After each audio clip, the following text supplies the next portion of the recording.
Now that it is 5:30, I'm going to call the meeting to order. I do want to say that we for sure have a quorum present. Perfect. Are you sure? I'm positive. I just had to look up real quick. And I will go ahead and entertain a motion to approve the agenda. So moved. Second. Perfect. Okay, trustees, we are going to move right into our work We session. gotta You vote. want to catch your breath first? Yeah, Catch your breath and we gotta vote. sorry. All in favor? Aye. Okay, aye. Any opposed? Okay, motion passes. Sorry. Okay, moving into the work session, we are going to set just a couple of ground rules.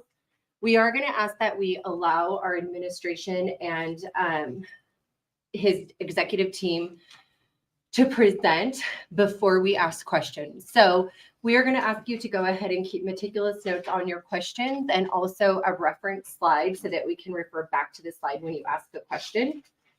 And that is the only ask we have. And I'm sure Dr. Russell will walk you through it again. So I'll turn over to Dr. Russell and his team. Yeah, trustees, thanks for being here tonight. As Chair Taylor had mentioned, thought it'd be easier for us. We have 36 slides with a lot of information and a lot of heavy information tonight. In the bottom left, you'll see a slide number. And so it might be helpful just, to reference back if you'd like us to go back to a slide and reference something like that if a question pops up. That might be helpful for that. So does anybody need note paper or does anybody need anything before we start? Okay, perfect. Literally just like that. No, Sorry. it's perfectly fine. Yeah. This is just logistic stuff. Yeah, I just want to make sure. Because we are going to be talking around boundaries and enrollment and schools and those type of things. But before we did that, I wanted to also highlight some of the things that are going well in our schools. So as I thought around boundaries and our enrollment and our schools, I really thought this encompassed it a little bit more. And I wanted to make sure that we had an overall understanding of where the current state of the schools are and the current state of the district. And that's kind of why we asked for that to kind of be changed from just pure boundaries to overall the understanding the state of it. And with that, wanted to have some positives to start out tonight. And so Tyler put together some highlights, some things with the district. It's only a short little video. It's going to be about a minute and a half. We'll watch that first, and then we'll get started into some of the information we're going to present tonight.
The schools have been operating very well. It's been a really good start to the school year, and that was just sharing a couple of the highlights that we've seen from the things our students have done and earned in the classroom to extracurriculars to just some of the things we as the district have been focused on as well.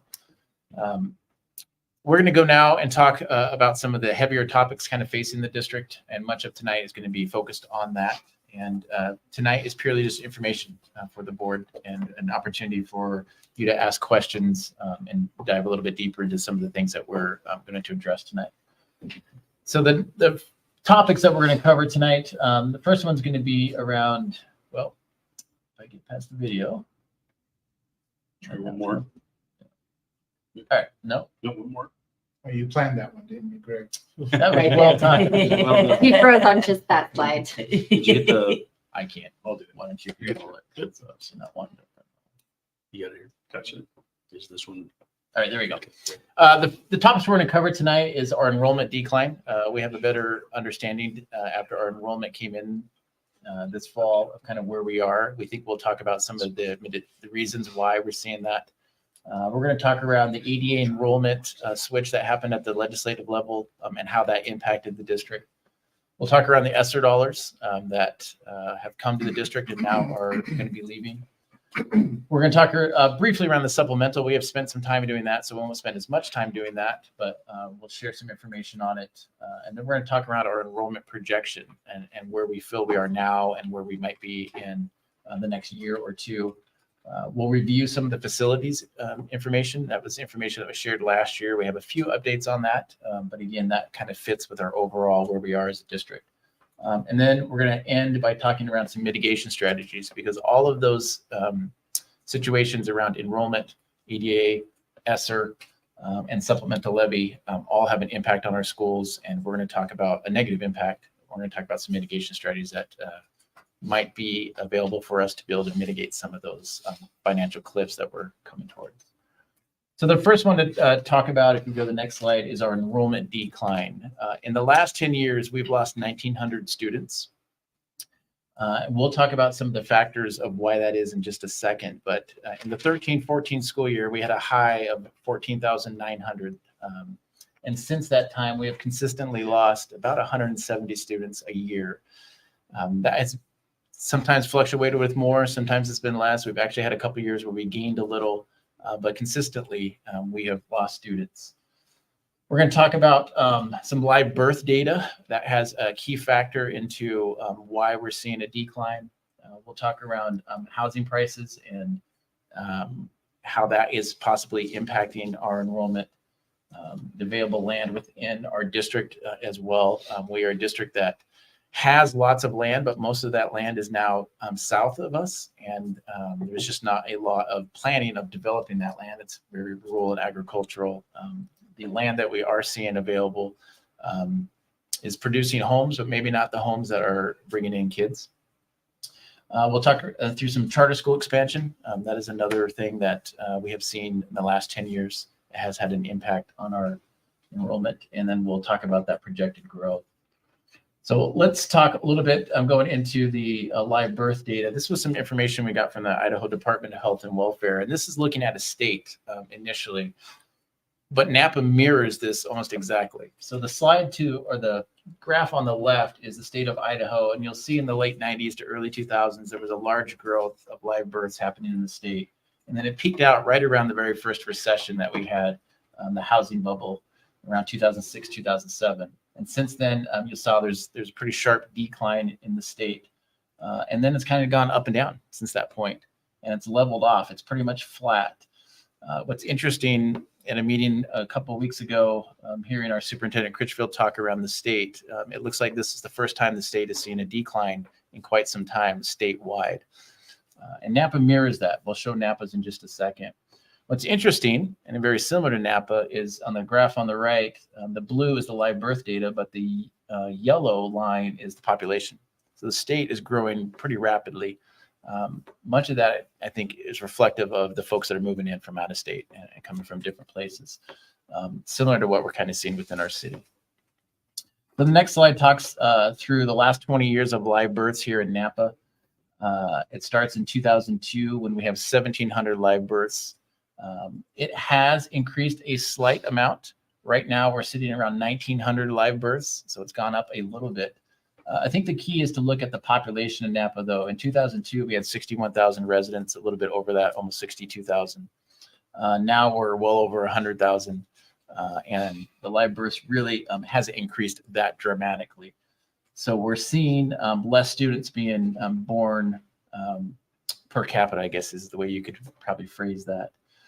Another interesting thing is looking at 2000, well, let's see here if I can, 2018 is, if you Going to TV. can you see that at all? Yeah. Yeah. There's a low dip here, and this is interesting because our kindergarten came in extremely low this year. We had 841 kindergartners that came in, and that's right around is when those kindergartners were born. And so I think that's reflective of why we saw a decrease the last couple of years. And we are hopefully we'll see an increase go back up. But I think that's one of the indicators of why we could be seeing such a small class right now.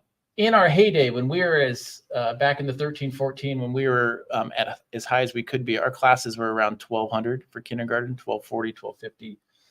And then they slowly started dropping in the 1,100s, close to 1,000.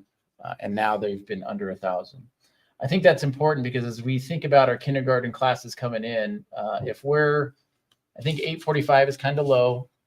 If we get up around 900, 950, we're looking at a district instead of 13,000, which is where we currently are right now, probably more around 11,500, 12, somewhere in that range is where I could see us going in the next couple of years if we don't see an improvement in some of that. Next one, Courtney. It's just the down. If you get down, Oh. it's down, you're good. Perfect. Okay. This shares a phenomena that is kind of interesting. When you're not seeing live births, it's kind of a question is, well, we're growing. And that's something that we as a district have been kind of contemplating for quite some time. As the city's growing, we're seeing homes being built. I think out by Columbia, you've seen a new subdivision being built. There's homes outside here on the west side of town being built. And it always makes you think, well, we're going to see students coming. Clearly, we're seeing that happen in the county. So there is large growth that we've seen the last, 40 years. But the live births of the state still hasn't grown as much. So I think that kind of explains why we're seeing the growth. And we'll talk a little bit where that growth is occurring and whether that's within our boundaries or not. It's going to be a big impact to us. This one is something that was in our enrollment projection. Again, highlighting where we were in our back 10 years ago. Those classes you see were pretty consistently around 1,200. And our kindergarten has dropped, as I mentioned, pretty consistently the last 10 years. We started getting to the 900s, and if you barely 1,000 here, so you're looking at, for the last 5 or 6 years, it's been barely around 1,000. Of course, we dropped, and I think that could be reflective of that low number that we saw. This is that boom going back to our birth data that we saw in 2006, 2007. Many of those kids are moving through our system, and we have the last 10 years, which is why I think we've seen, again, a decline. That boom was there for a while. They moved on. And so, again, thinking what our future might be around enrollment size, it's likely going to be less than what we currently are right now.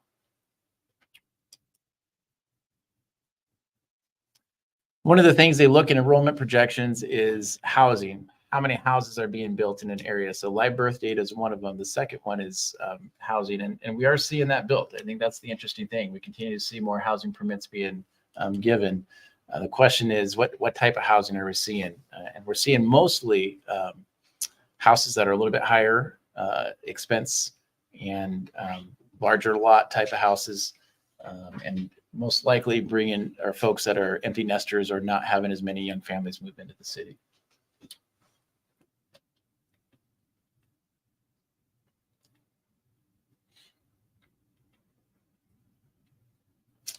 So this kind of highlights the last 10 years. Again, just to talk through the enrollment. A couple of things here. The biggest one we've seen is the decline in 1st to 6th grade. I think, again, that's reflective of the birth data we've seen. The second one is it's not uncommon to see certain areas surrounding you grow, meaning the areas outside of Nampa grow or the county grow, but not seeing populations. This came from our group that helped us do an enrollment projection. This was in the facilities report that talked about that. Does happen in cities where you'll see the outskirts grow, but maybe not necessarily inside the city grow as much. And I think that's something that's occurring right now.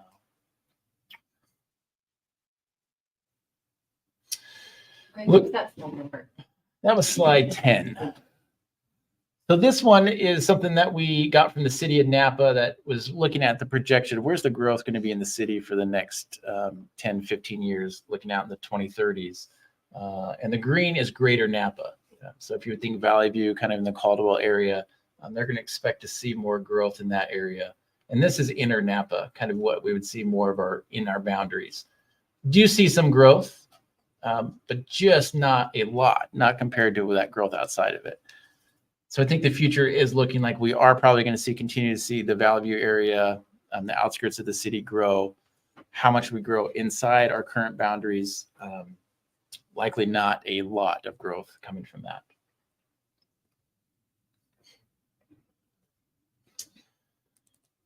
Going to switch gears now and start talking around the ADA versus enrollment. So that was just our enrollment data of kind of where we see ourselves. In a moment, we'll talk around our enrollment projection, but wanted to hit this so that people are aware and folks are aware of how important this decision was made. So in the pandemic, schools prior to that were funded on average daily attendance, how many students showed up to school every day. When the pandemic hit, school districts saw a drastic decline in attendance for a variety of reasons, primarily illness. And the state decided to step in and help school districts because they weren't going to generate enough revenue because their ADA was so low. And they moved schools to enrollment funding, which was a big boost for a lot of school districts, particularly us. And districts began to kind of lobby to say, and we really could use this funding. And the state legislature heard that and agreed. And they passed a bill that went to the governor's desk in 2022. But that bill was vetoed, which ultimately sent us back to the ADA enrollment. So we currently right now are on average daily attendance. And when we lost enrollment and went to average daily attendance, we lost $5.5 million of revenue on that. What we have done is we have used ESSER funds to help buffer some of that loss. And we'll talk about that, but that had a huge impact on our revenue stream. And we'll have to continue to make adjustments on that because we did hire staffing based on that enrollment revenue, hoping to keep that, but ended up not.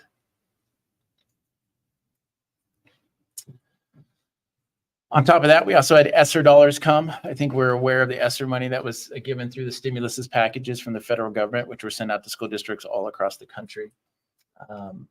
We received numerous ESSER packages, 1, 2, and 3, and our state learning loss, which was a federal stimulus money that came from the state as well. We use that to hire staffing and to produce some programs to help our students get through the pandemic. As I mentioned, it also helped cover some of the ADA enrollment loss that we just did. And that money is ending on September 24th. So we know that money is going to end. It does have a period, and it's a mixed blessing. It's something that it's great to have, but you also know it's going to end soon. It did have restrictions on what it could and couldn't be spent for. And we will no longer have that revenue stream moving forward. The supplemental levy is another thing that is affecting our district right now, as we have mentioned and talked about in several previous board meetings. The reason why supplementals are so important to school districts, and 93 of the 115 school districts, to my last count, have supplemental levies, is because of one of the tax shifts that occurred in 2006. For longtime residents that may remember, that's when the sales tax increased from 5% to 6%. School districts then lost a maintenance operation levy that they used to have, and that provided property tax relief. And it was supposed to be a swap. Higher sales tax, less property tax was supposed to go to schools. But since that, schools have seen a substantial increase in vital funding need, which is why supplementals have become very important to the funding sources for districts. Every 2 years, they must be renewed. This is our year that's coming up. And I share that because the ADA enrollment, the ESSER, and our enrollment drop are also hitting us, as well as the timing right now for our levy. So we have 4 major things that are affecting our district currently. Supplemental levies do have a 50% majority passing.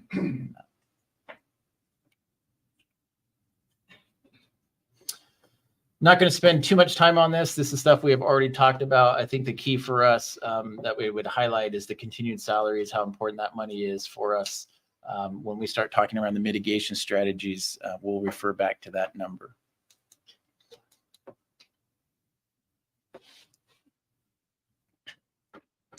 This is something that we have been sharing with our schools. Our schools have been sharing out with their patrons that talks about what would take place if the levy does not pass.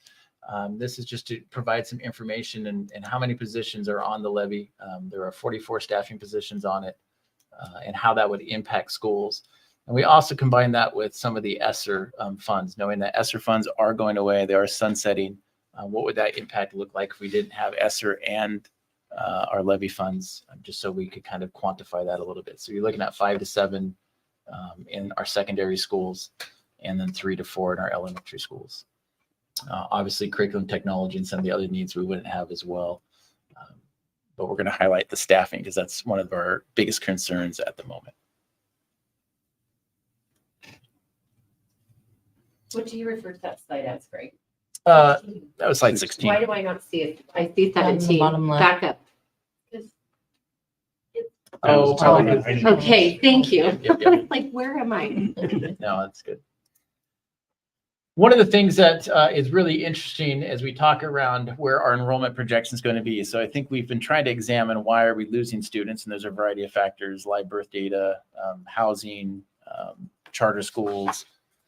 The other one is trying to look at where do we think we're going to be in the next 2 to 3, 4 years. And so in 2018, we had an enrollment projection that was done.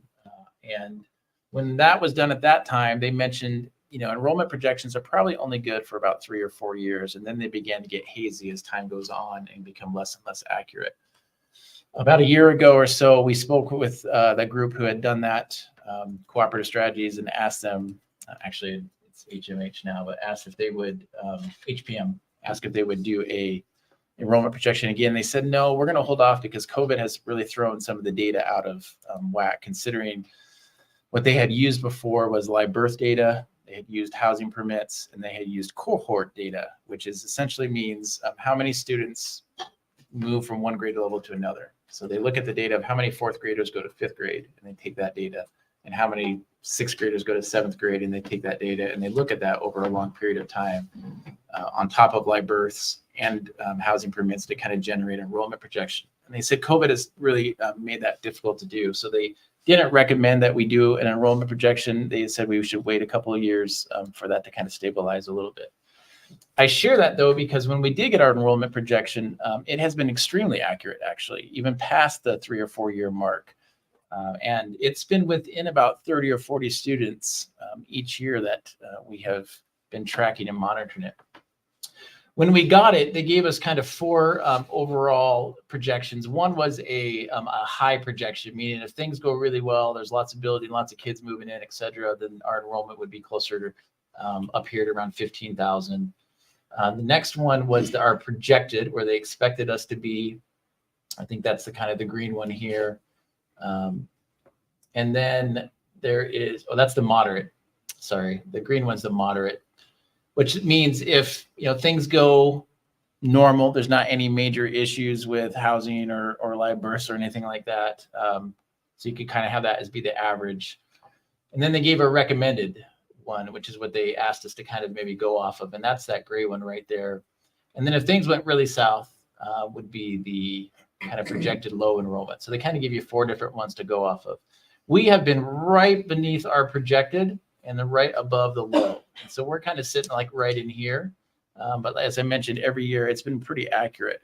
And so going back to looking at our data around our live births and looking at our enrollment projection, I do see us continue to drop in enrollment the next couple of years. Hopefully at some point we begin to stabilize. Again, watching those live births kind of grow is encouraging. And we'll have to, our kindergarten classes will probably give us a lot of indication about where we think we're going to be in the future.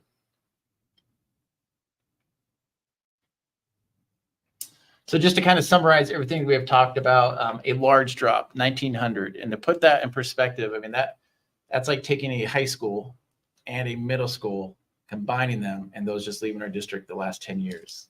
A large amount of students have left. Our enrollment projection has been very accurate. We feel like we can look at it again to give us an idea what our future might be. And we anticipate to continue to see a drop in the future. So just to summarize again, 1,900 students lost, $3.5 million of ESSER money. We had ADA versus our enrollment. That was a $5.5 million loss. Our supplemental levy, if that does not pass for staffing, that would be $3.3 million loss. And then our projected enrollment for the next year, it's likely we're going to have to project a decline as well, considering where we've been with our enrollment in that data.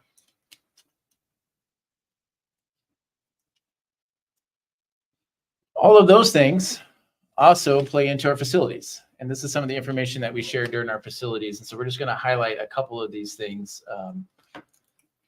We wanted to share this because this is important to understand where our current facilities are. And FCI, if we get to the 30% rate, essentially that is when it is not very cost effective to put money into buildings if they get to that rate. And it becomes more expensive to upkeep them than it is to essentially replace them. Looking at our 5-year FCI, you can see that in 5 years, we got several buildings that really get close to that. And then 10 years from now, we have quite a few that actually reach it or surpass it. And that's something I think we're going to have to address at some point. The district's going to have to look at its buildings and its portfolio and deal with this. Otherwise, we're going to be in a situation where we're going to have crumbling infrastructure and not an ability to be able to make the needed repairs or to build the buildings that we'll need.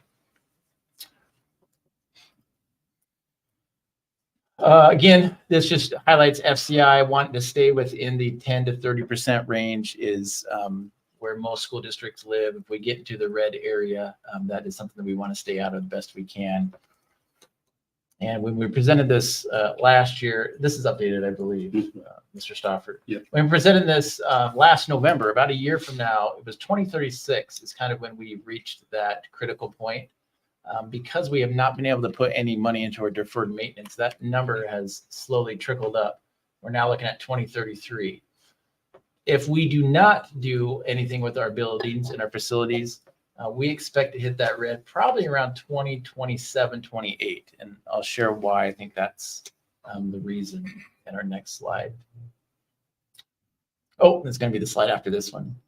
This just highlights again the number of buildings. We have a large portfolio and our average age is 43 years. And so a lot of our buildings average age is getting up there. Not too many new ones. This is the one of why we think around 2028 is why we might reach that critical 30% FCI range in the district. Right now we have $78 million of total deferred backlog maintenance. And this has been updated. We put the new information was here. If we don't do anything next year for our buildings, all of this, which is roughly looking probably around what, 12 million, Courtney? About 15. 15 million, we'll add on top of that. So you could add 15 million to that number. So we're going to be, 90-ish plus million of deferred maintenance. And then these next 2 years are really, well, the next 3 are very heavy. 2025, 2026, and 2027 will be well over 100 million, and which is why we think around 2028, if we don't do anything to address these, that number is going to be very, very high. Will put us in a bad spot facility-wise.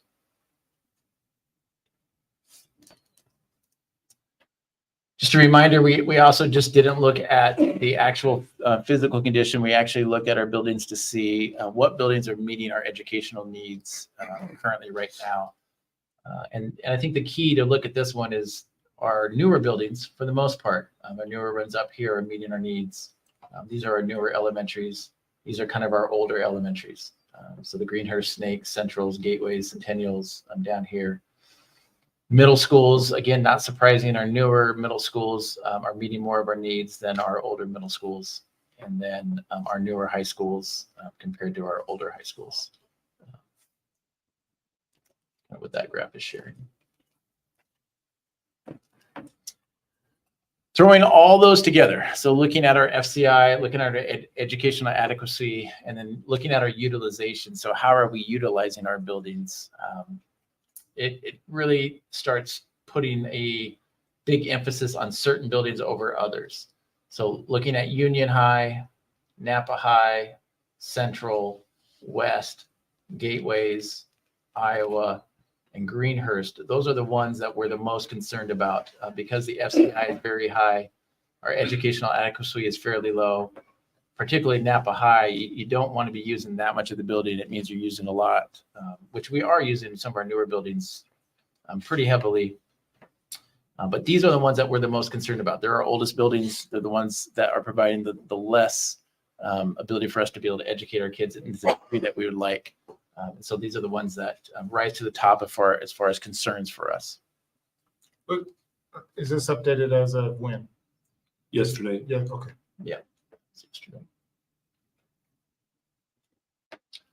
School boundaries. This is something, again, that we have shared. We are going to recommend at some point addressing school boundaries.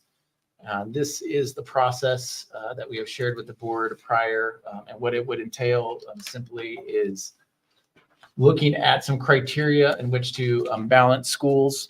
And that criteria would be put in some software. We would develop some community teams that would involve students, some school personnel, some parents and community members, and they would come together and look at trying to balance our schools. The fourth step here is they would do some work sessions together, develop some rough drafts and present those to our facilities team. Facility team would review those. If they felt like they met the needs of the district, they would then present those to the board for the board to consider. For us to be able to do that process, though, we'll need to determine how many school buildings we're going to be drawing boundaries for. And we'll talk about that as the administration does have a recommendation of what we think, looking at everything that we would need to draw boundaries for. This is a general timeline that we put together. This timeline is based on trying to meet the needs of the district and be able to plan appropriately and to be able to make some of the changes, because some of the buildings that we're looking at, some we're going to be looking at taking and not using anymore. Other buildings are going to be looking at repurposing. For us to be able to make some of the changes to the buildings to fit some of the programs that we would like, we would need a decision made sometime around March, ultimately a final decision, so that we could go in and be able to do the things that we need to do. So rough timeline right now is we're currently in November. So discussing and looking at some of the issues and talking through them, looking at our overall portfolio, looking at our enrollment, looking at some of the financial cliffs that are affecting the district. December and January around boundaries, we'd like to have at least teams formed by then so that they can start building some boundaries. February and March would be some more work around that, taking some input from the community, et cetera, and then presenting those to the board in the March, hopefully the March meeting for the board to consider. So that would be a tentative timeline. And I would say anything that's pushed back would make it more and more difficult for us to be able to get some of the adjustments to the buildings ready to fit some of the programs, and make it a little bit harder, I think, on the district as well, and making some of the transitions that we're going to talk about. So this is the recommendation that was in the facilities plan. This is a recommendation that the administration still supports. And overall, what it's talking about is taking 3 buildings and discontinuing their use so that we could lower the FCI. But that also has a financial savings when it comes to staffing, which we'll highlight in just a minute. So there is a financial savings as we think about the financial cliffs the district's about to hit. It also does lower FCI and our overall deferred maintenance that we would need to put into our buildings. We would look at repurposing 3 other buildings. So when we talked about the educational adequacy of some of our buildings, it's not meeting our needs, but we do have some buildings that we feel that we could make some adjustments to that would better educate our students if we put them into that. And then ultimately, we would have to redraw boundaries because of some of those changes that we're making. So now we're going to go in and talk through some mitigation strategies. What we did as an administration is we sat down and really brainstormed and threw the kitchen sink out there, knowing that we have an enrollment decline, knowing that we have ESSER dollars going away, knowing that we had an ADA versus enrollment switch at the state legislature level, and knowing that we have a supplemental levy with millions of dollars of salaries on it. What would we do? How are we going to live within our means if you were to think through that? So these mitigation strategies are just pure strategies, and we're going to talk through them right now. The first one is and the simplest one is to pass a supplemental levy. That has $3.5 million of staffing on it, and that would equate to 44 positions. However, one of the other things that we talked about was putting our supplemental salaries on to the supplemental levy. Currently, right now, we are using our general funds to pay those supplemental contracts. If that were to go to the supplemental, that would open $1.2 million of general fund that we would like to be able to use to move to the career ladder. But if there is a possibility that we could use that as well for staffing, and that would save 16 more FTE. So passing the levy could possibly save up to 60 FTE. If we discontinue the use of some buildings and redrew some boundaries, we believe there would be $3 million in savings. Now, this would take some time because we would do this through attrition over the next couple of years. But we believe that would be 30 FTE that we would save if we were to do that. Sorry, this. Yeah. Can you define FTE for anyone listening at home? Yep, full-time equivalent position. So FTE would be a position, teaching position, administrative position, classified position. Would break it down into that. It would also, as I mentioned, improve our FCI. So that deferred maintenance that we're worried about coming close in the 2028, 2027 range. It would delay that because we would have some buildings that we wouldn't have to put that need to. It would help our overall portfolio. High school schedule. That is something else we have looked at and calculated. This is probably a conservative calculation, but if we were to move off our current block schedule, we believe that that could save up to 20 FTE as well. One that, again, none of these are great. None of these are things that we love or want to do, but throwing everything out there and looking at all of our options, another option would be half-day kindergarten. The district went to full-day kindergarten about 4 years ago. If we went back to half-day, we believe that would save 20 FTE. So there's a possibility of saving some there as well. A hope would be that this year at the state legislature that we would see some possibly enrollment funding come back. I don't believe that's likely. I don't think that's something that is going to happen, but if it did, that would definitely benefit the district a great deal. Another thing we can hope for is to see continued more operational funding increases. We have seen that the last couple of years. Our hope is that we would continue to see that again. That would help us if we receive more revenue, maybe help with some of these mitigation strategies that we're looking at.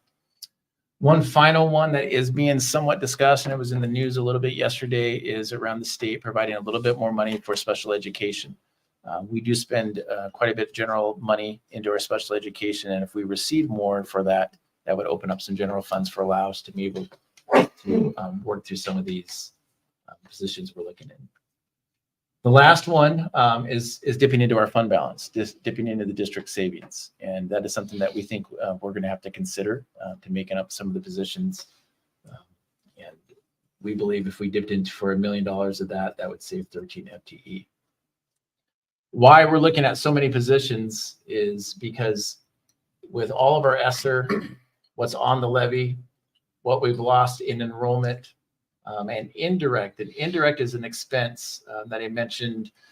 As we received federal dollars, there is a certain percentage that you can use for general expenses based on the amount that you received from your federal money. It allowed you to use up to 17% of that money to help with general expenses. And the district has done that since it's received its ESSER dollars. All of those combined, we have 189 positions on soft money right now. Now, of those 189, 60 we knew would be one time, meaning that and think about some of the supports that we put in to address our behavioral needs last year when we were trying to work on that. We knew that we would put those in for only 1 year. So taking those out of the 189 leaves us down to 129 positions that we want to be able to right size with. Looking back at our mitigation strategies, we would need to make up 129 currently right now to be able to feel like we're in a good financial spot moving forward. That does not include talking through our enrollment. If we're, again, planning an enrollment decline, even if we did all those mitigation strategies, we're likely to see enrollment decline next year. So we probably would have to budget down even for that. And then one other thing that we're still unaware of we're not the only district that's really suffering from the ADA enrollment loss. Every district in the state is suffering from that and seeing their revenue drop, which opens us up to protection and complicated formula, but essentially every district has to put into an insurance and that insurance fund helps keep districts at 97% of their revenue. Our concern is the large districts, the West Adas, the Boise's, and some of those are looking to need protection. And the system really, think of like a self-insurance. It's not built to have that many units of protection. And we've talked to some of those districts. They've given us their general numbers. We're going to pay into that. We'll get some out of it, but we're likely going to pay more into it than what we're going to get out of it because we're going to be supporting some of the bigger districts that need so much of that. Right now, we cannot actually predict what that's going to look like. That is still up in the air, and it's really hard. We've been working with the state. Randy's been trying to talk and work on that, but we won't be able to calculate what the protection issue is going to be for us for a little while. So when it comes to talking around schools and the repurposing of schools, the discontinuing the use of schools, what schools are we talking about? So the schools that are impacted with all of this is Union High School, West Middle School, Gateways, Snake River, Central, Greenhurst, or Centennial. And we'll talk about that in just a second. What we would look to do is we would look to repurpose West. So we would close West and look to make some adjustments to that building so that Union High and Nampa Academy could move into it and we could repurpose that building. We would look at closing Snake River and repurposing that for our new Gateways program. So Gateways would have more space than the current building that they're in. And then we would look at closing Central and moving our preschool and Nova into that building. Then what we would do with the buildings that Union High currently is, we would raise that building. That's one of our highest FCIs and one of our oldest buildings. We would raise the old Lincoln building where Gateways currently is right now. And then we would have to make a decision between Greenhurst or Centennial. So Greenhurst is an older building. It's in not great condition, but Centennial has no doors. And we believe it's a safety issue as administration. And that's something that we need to seriously consider about the safety of what we can do to protect the kids in that. So those are the two reasons why Greenhurst or Centennial is on there. Our recommendation as administration at this point would probably be Centennial because of that concern for us. And then once those was determined, if we were to follow that strategy of repurposing our buildings and taking some and discontinue the use of them, we would need to redraw school boundaries. The last one is none of these, again, are things that we want to have to deal with, but we're going to need to. And whether we do it now or later, the district at some point is going to have to address the loss of students. Having less students means you need less schools. You'll need less school buses, and you'll need less resources at some point for that. And we do not have the finances with all those financial cliffs hitting us to be able to be inefficient at this point. We need to try to get as efficient as we can. And we believe that some of these mitigation strategies would help us get back in there financially. It's a lot of information, I know, a lot of heavy information I'm aware of.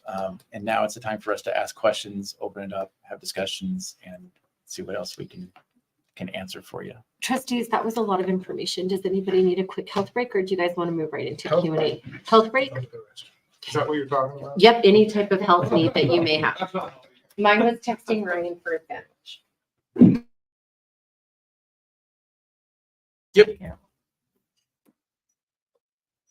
Thank you.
I had a quick question since we're still on the slide. What do you mean by doors at Centennial or no doors? Sure. Courtney, do you want to talk to that? So Centennial built 1974, and one of the design concepts at that point in time, and Union has the same type of floor plan. They were built at the same time. So that was the old Sunny Ridge building. There are no interior doors to the classroom. It's a very open concept.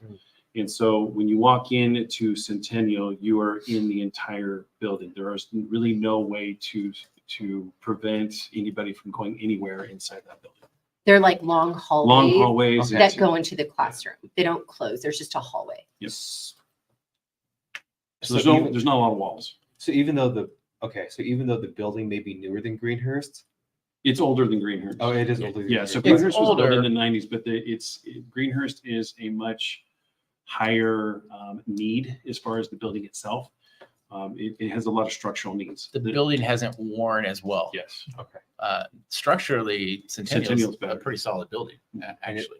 And it's not cost effective to erect walls or To add doors. Yeah. Yeah, part of the things that we've looked into that is the cost that it would impose upon the district. We have no means of being able to meet those costs with our current funding structures. When it becomes safety issue as well, to lock down the students, it's extremely difficult to do a lockdown in there. Having to work with our school resource officers and walk through that, it just is, it's a safety issue. We have put a secured lobby in there to do that. Every year, our SROs walk through it and work with our administration to make sure that we can do our best safety plans.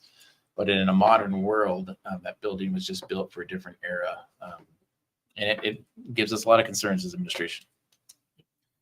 And more than happy to take you through a walk on it to kind of, it's really eye-opening once you're in it to see it. I don't know if even our explanations give it enough value because the walls themselves are they're partitions. They're partitions. They're not true walls. Oh, okay. There's very few walls inside the facility. The walls go up about 7 or 8 feet, and then it's open for the other 2 or 3 feet to the ceiling, and it literally is just a completely open. And then another component to it too is just the shape. They're all built in triangles. The classrooms are triangles, so they're not real conducive to our learning environments as well. That's why that learning. Who's the architect back in the 70s? I can tell you I was not born, so that was not anybody here. Geometric shapes were a theme of the time. Yes, they Yeah, was. Lake Hazel. I went to Lake Hazel. That's all built. Yeah. That's why it's structurally sound. Yes. The triangle. And then there's that. Structurally sound, no doors. A lot of my questions are around projections and some I guess some hard questions about staffing. So if you don't mind, Chair, I'll just go back Absolutely. to, It sounds perfect and we'll just go to one. go back to slide 4.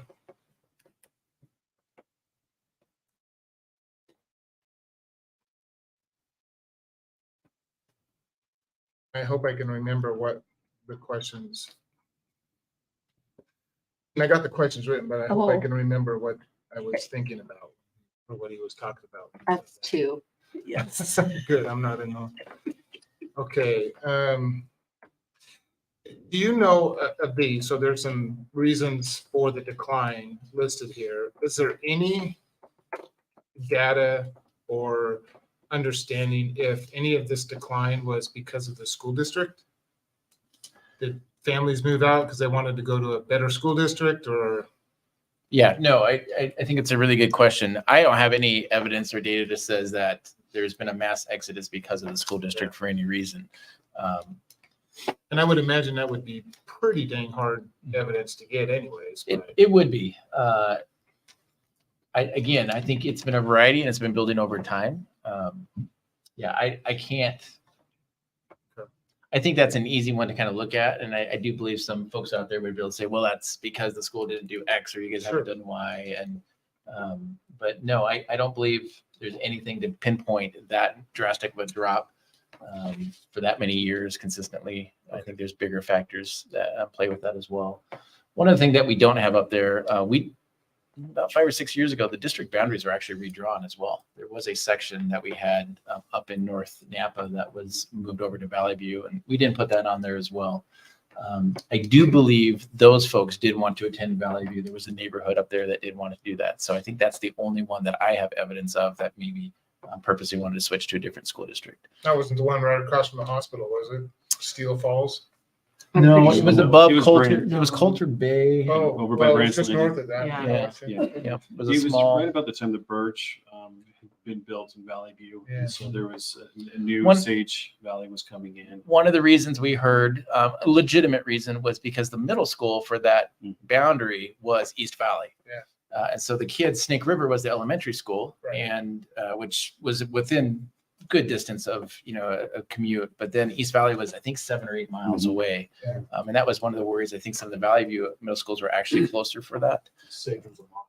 Yeah, Sage was They 1 could mile. See Sage out of the back. Yeah. Yeah. And they were the kids. So Sage, It was yeah. really when Sage came on board. It was that middle school transition. Yeah, it was. Okay. Jeff, And- not hard doubt, anecdotally, I can say that the time I've spent like on a road, say Orchard, the difference between our boundary and other boundary, when you see the buses load, like there's just as many kids getting on Valley View buses from the Nampa side as there are kids getting on the Nampa buses. My best friend lived Tends to be a across the wash. street from Capitol High School and went to Meridian. Tends to be a wash. So, and that's going to be an issue, Mhm. even when we Yes, start no talking matter about boundaries, no matter what. That's Right. a challenge. Well, one of the things that I get exposed to on the Planning and Zoning Commission side is a lot of this, and you knew I was going to bring some of this up, didn't you? He did. But it just so happened in our last meeting, Rodney Ashby, who's the Planning and Zoning Director, presented last year to this year. Did you have a chance to look at those data, the preliminary plats and the final plats and all that kind of stuff? I've looked at quite a few of them. I have seen the ones from the city more so than I've seen from planning and zoning. The city put out theirs that I got. Well, they would be the same. If they're the same ones Yeah. and they're good, then yes. I I've would, seen I some would of think they'd be the same since planning and zoning. Because the data that you presented was, and I think if we go to slide 9.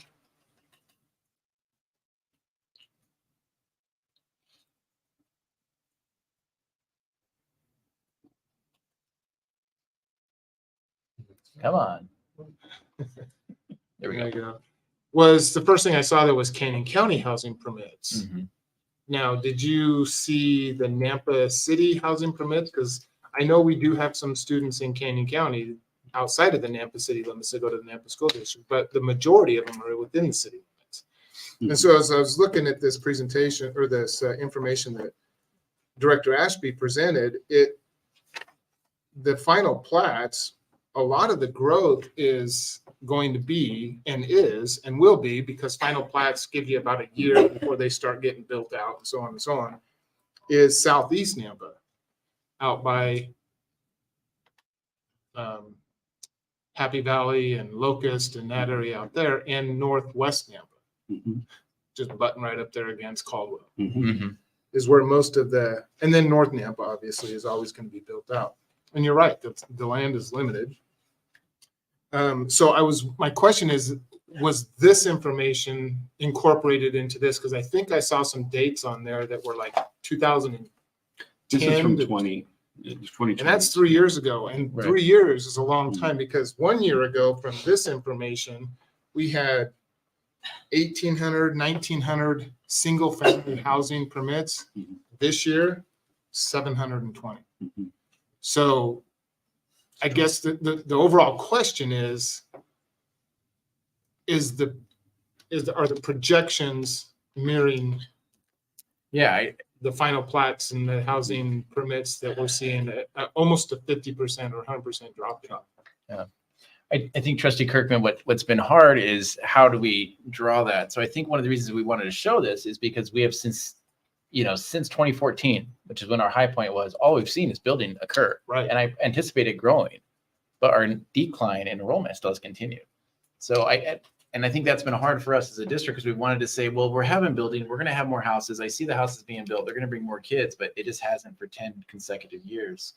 And that's what's been hard for us. At some point, I think we got to realize that no, these houses that are being built aren't bringing more students to us based on kind of the data. So I think that's why this was presented up there, is to show that we're seeing the building. occur in the city, in the county. But we're not seeing, the kids from it. But I think Did you- knowing that now the building permits for starting to slow single family Are housing declining in the by last 50. year. If that's what you're I mean, saying, it 50% literally has decline. changed. 50% decline. it's Okay, I changed thought on that I a heard that dime. as well. It's changed on a dime because of interest rates and everything else going on. So I don't know if it's possible to take the last year into account, because this goes up to 2020. Right. Because Ronald Reagan saw an increase because of all that Mhm. neighborhood going on up there. And it was, So is your point really to say if we were to take the graph out, we would start to see a decline?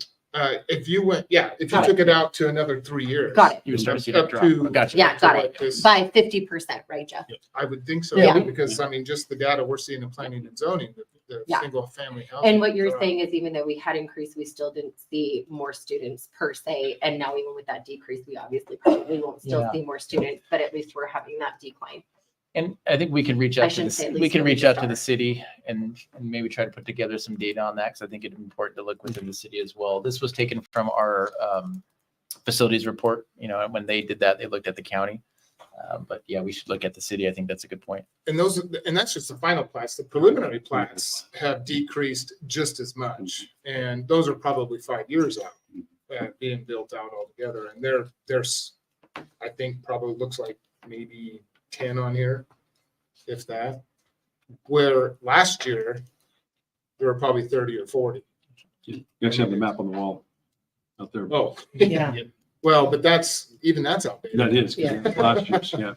So, Trustee Kirkman, is there any way that you could share that information with I the rest brought of the copies. trustees? Thank you. And could we give that to our clerk to have copies made, or did you bring copies for all? I brought colored copies. I can make color copies. But yeah, I brought 3. I think I made 3 copies here, but yeah. And I didn't make a whole bunch because I knew that you would be on top of it and reaching out or have this information already. Sorry, Waylon. No, that's one of our challenges, as Dr. Russell alluded to, is even with the data there, it's figuring out who's moving into those homes. Yeah. And that's what we found, that a number of the last few subdivisions are the bigger acre lots that are people retiring and those things. So does that get down to the granular level of? Yeah, It does. You can see CBA. it does. you It can see- talks about, because a lot of this is medium industrial, Medium. medium residential, medium density, Yep. where it is those 8, 9, 10,000 square foot lots and not Yep. the big ones. Mhm. Good. They are looking at the regular city lots, which means Mhm. they're cramming a lot more houses in, which means they're going to be cheaper, which means that, that Right. there's, Gotcha. I mean, you can Yeah. have hours Yep. and hours and hours of discussion on this, but, and then there are a few, we've seen a lot more infill That's going on interesting, within yeah. the city Yeah. boundaries. It doesn't really change a whole lot, like at the West Valley School. Right. We're not seeing there's just nothing over there. Right. I mean, the only place we could infill that area is the school ground itself and the park. Turn that in, rezone those areas for, but anyways. So I wanted to make sure that was brought, because it was interesting. This was just last week when we had this presentation presented. And then we go to slide 11. Maybe this dovetails right into what I was just saying.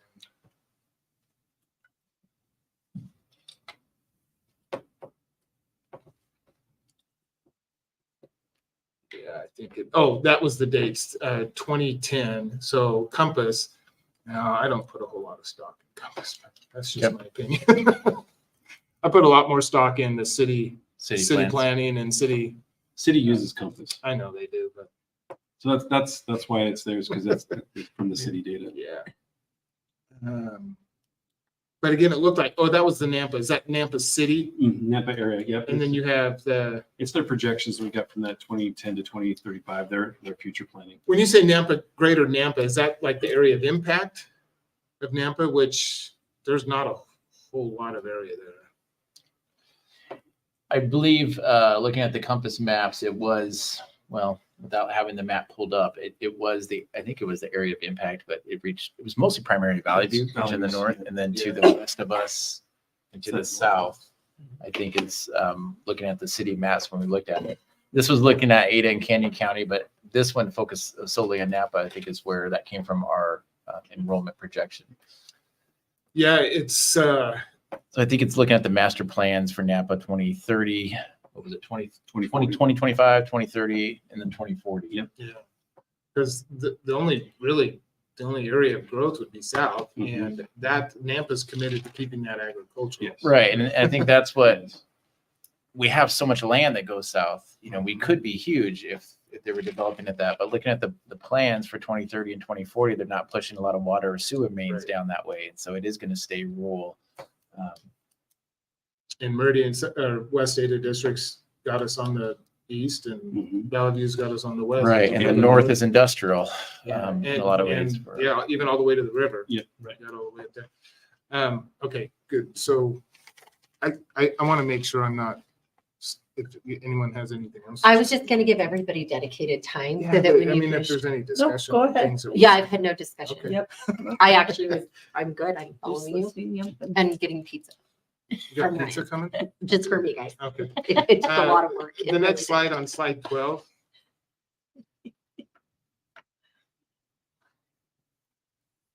Okay, I think, let's see, staffing hired on, okay, so state moved to enrollment funding. And that infused some cash into the district, and you hired some staff due to that, correct? Correct. I just want to make sure that, I'm trying to remember back to the presentation. Yeah. How many staff did? Who was that? So we didn't hire more, we just kept our current staff. So we didn't let go of staff. Correct. Well, that's contradictory to what you were saying. Yeah. So Randy, if you're we need you to come to the table. Yeah, if you're yeah, going to talk through this.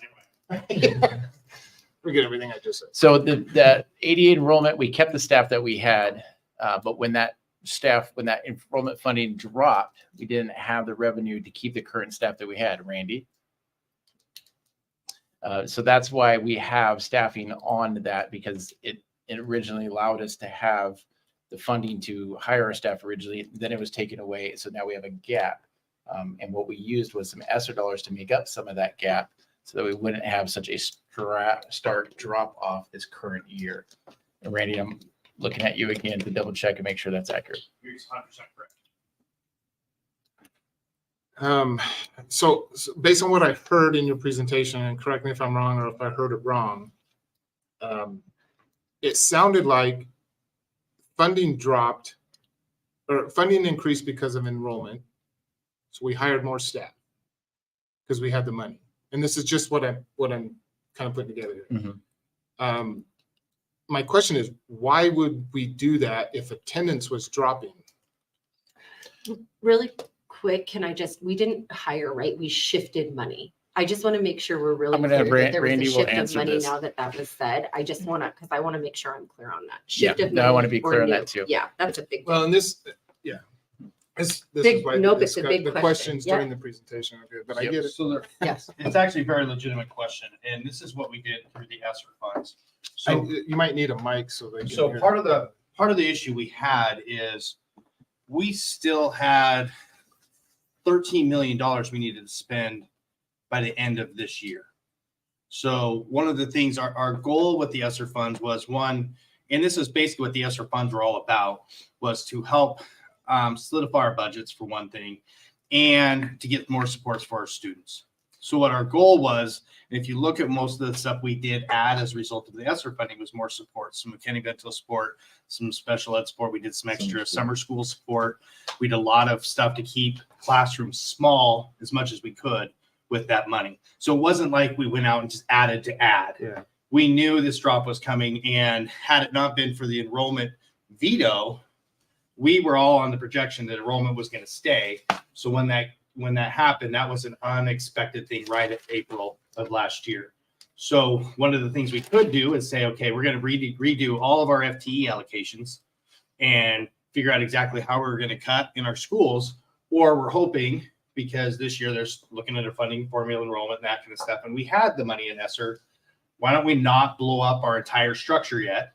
We used the $2.5 million for ESSER to maintain the class sizes that we currently have, because we are already struggling with some schools that are small and other things, and we were maintaining for a year With the hopes of, with the hopes. okay, and I think of that, that's the key, is that Yeah. things that are hoping is The problem is there's a little bit of a logjam in Yeah. the legislature right now and the funding formula committee and what they're trying to do.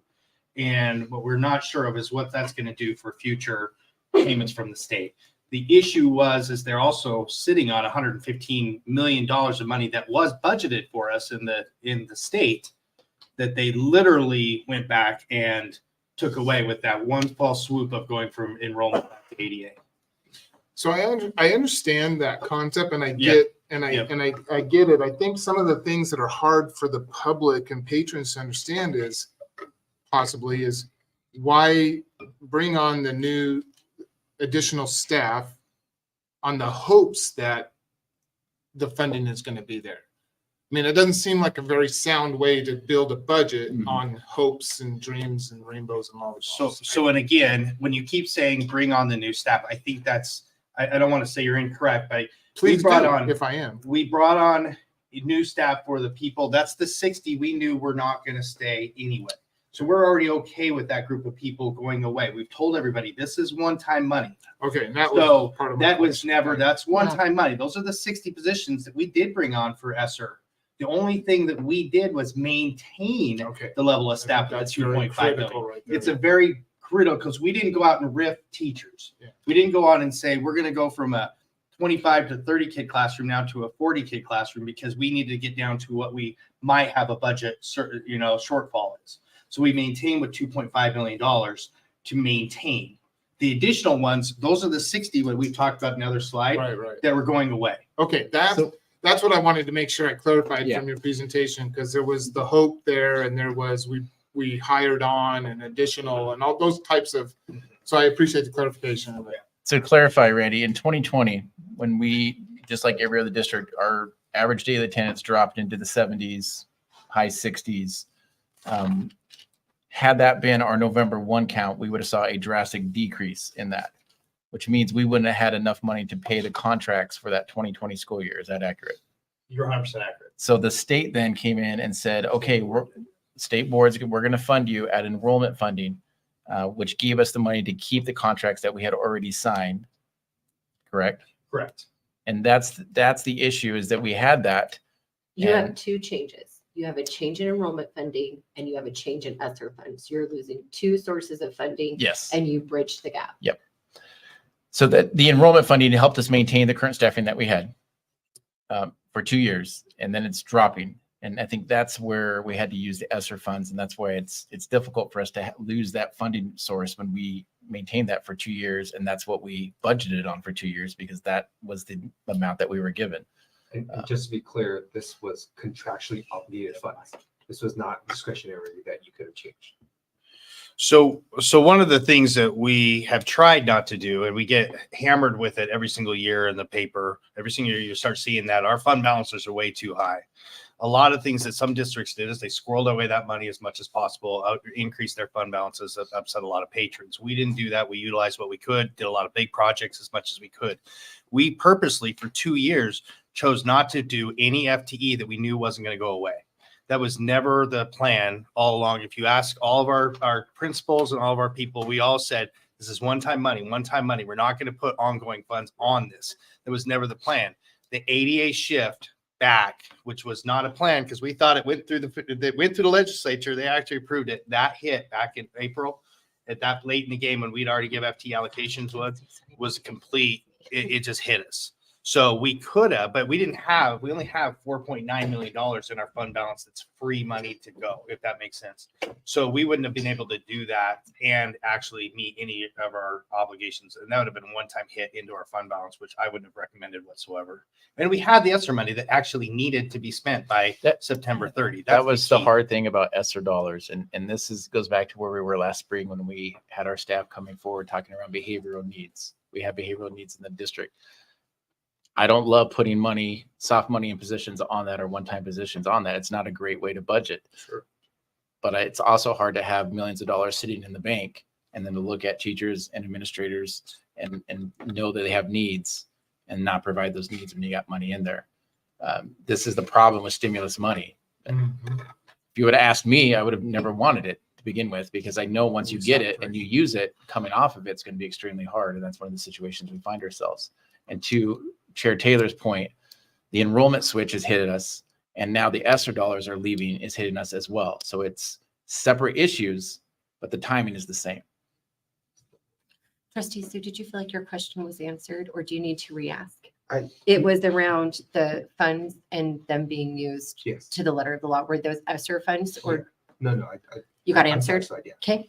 Trustee Kirkman, are you satisfied on slide 12? Because if you are, I have a few questions surrounding this slide. No, go ahead. Yeah.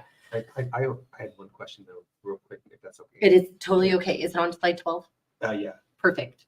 What was the governor's objection? Why did he veto it? And how can that be remedied? I think it's a very good question. I don't know if I can speak for the governor fully. Information that was shared with me was there's a desire that schools should work to get students in classes and not paying for students who aren't attending school.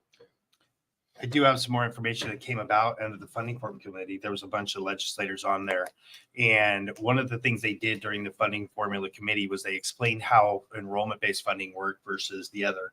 They were literally majority of the legislators there thought that we were making up students, that we had no idea what our student population was in enrollment.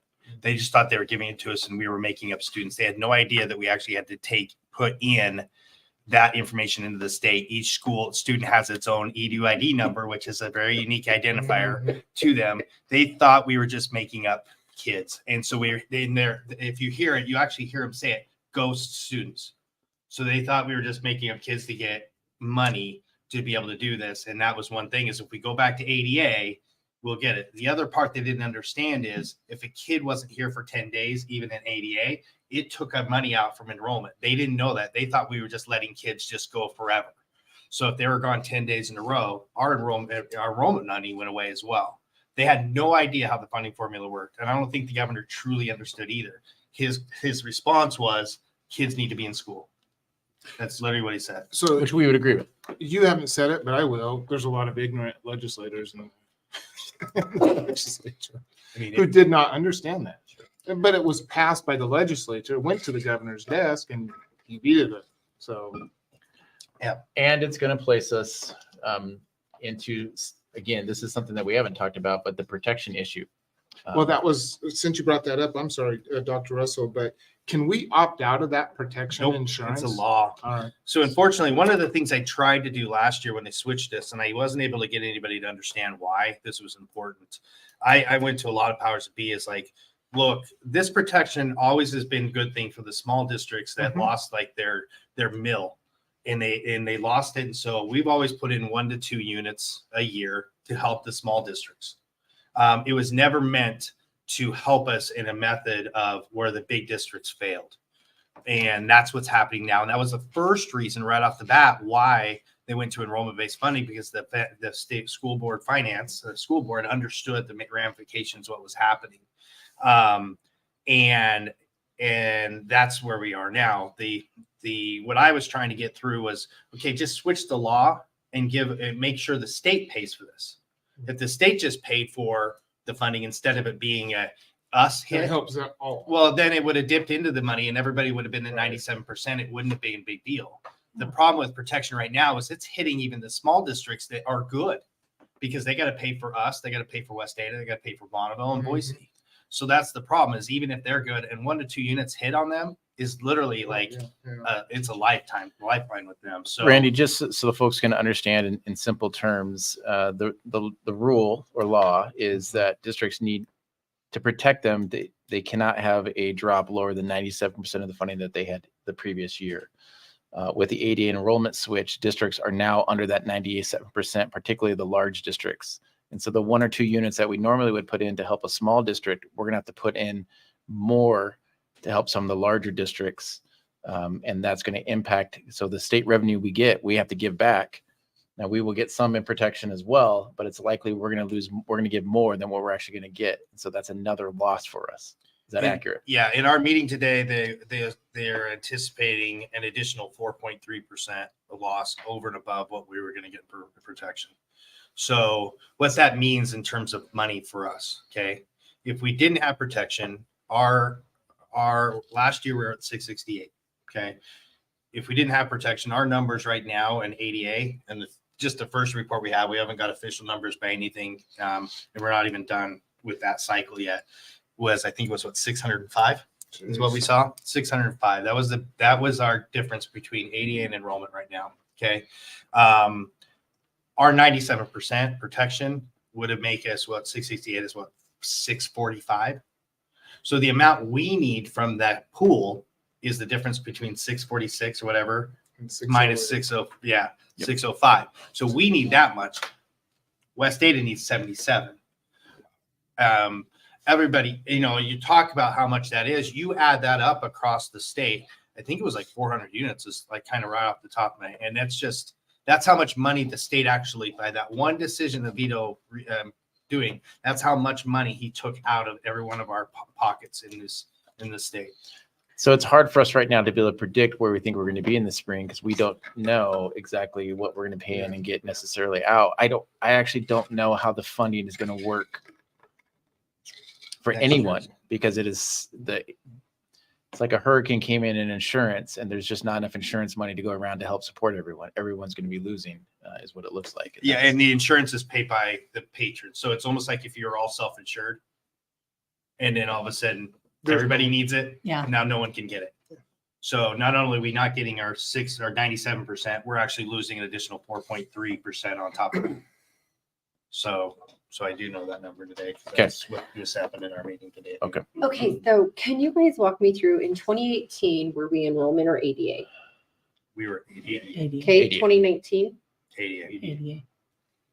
And then in 2020, we moved to ADA.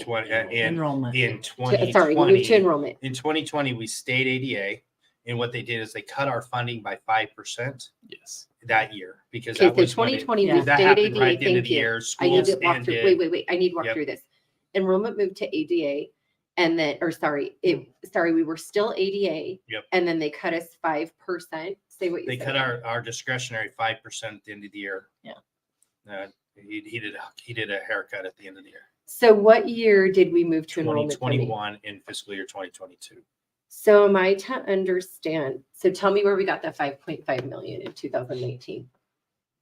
So the way that where that was is that 5.5 million is what we would have had we stayed at the normal units. So we budgeted 630 and we were at 668 before. That was our budget. So what we're actually going to get, I guarantee, is under 630 based on the numbers I heard today in my call with the state. So in 2020, we stayed at ADA. How were we?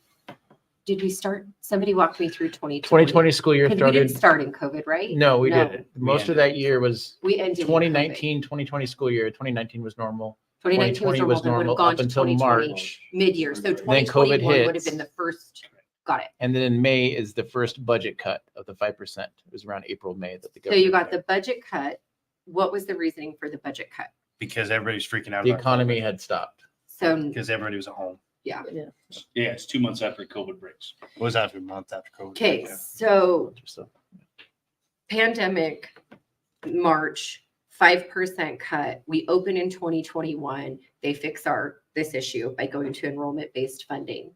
And then this year, we weren't sure if we would have it. And at the very end of the whole cycle, they put us back to ADA. So we had 1 year on enrollment funding. We had two. 2021. Fall of 20 and Thank you. 21, fall of 21 and 22, fall of 22 and 23 is when that. Thank you. Yes. So we went from last year 668. So when they cut units us by to this year. 5%, how much did we lose? God, I think it was like two. I can't remember off the top of my a head. couple million. Yeah, It I'd was have a to look couple back. million. I don't. I mean, know. that was hard. That was the first year we'd actually lost money. in our So we budget lost the because of that. 5% and now we're down in enrollment. And we- So that's the gap of the 5.5 billion. I just want to be real clear, right? Because I don't want it to seem like phantom money. Yep, So I just want to be really clear and I want to follow it. Okay. I'm satisfied. I won't say solved.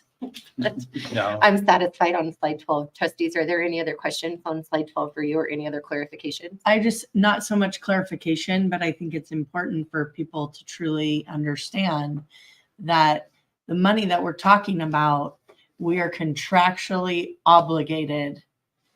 So that's the other kicker in all of this, that you sign contracts with educators for the year, right? And then if kids don't show up, or kids are absent for 10 days. And sometimes you may see a kid is absent for even 9 days, and then they show up for 1, and then they're absent for 8, and then they show up for 1. But so you still have to have a teacher there for that kid that's not in class. I mean, you can't. And that's kind of, to me, it's like legislators are saying, you know what, if kids don't show up, then you don't need to worry about them. And that's not how any educational system in our state That way- works. Yeah, because then it would be like just sending the teacher home for the day because they got no kids. Right. in class. Or like, yep, yeah. We don't do that. And the reality is teachers are usually sending on during their day or at lunch or after school, like, hey, here's what you missed. Here's what you did, right? What you need to do. Come talk to me at this time, giving up their lunch when they get back. And those really are, I mean, people may say, well, it's just one lunch, but it adds up, and it's time that is theirs, not ours as a district, right? It's their time where they're off contract and not supposed to be working and still working. And I don't think any teacher would really change that. But our legislators are saying, well, we don't need to fund you for that. You just need to get kids to school. And things are happening all over the place. I mean, I do think that I'm sorry, like when I have a fever, I'm not going to go to work because I don't want to pass that on to anybody else. And I don't want anybody else to send their kid with a fever to school, pandemic or no pandemic. Like I don't want to catch people's germs. And so we do need to uphold some of those things, but we also need to not, when we've got a week scheduled off for Thanksgiving, we need families not to take the week before that to go to Hawaii with their kid. They need to be there.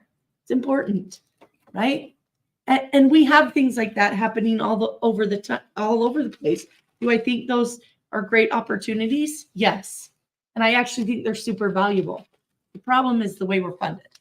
So until the 88 goes away and it's just enrollment and they know, yeah, this kid's going to be gone this week, but they're staying at this school, they're still going to get money and funding for the teachers who are in front of that kid, whether that kid's there or not on those days.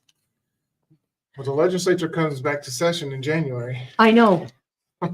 And I've got some free time coming up. Go ahead, Trustee Sue.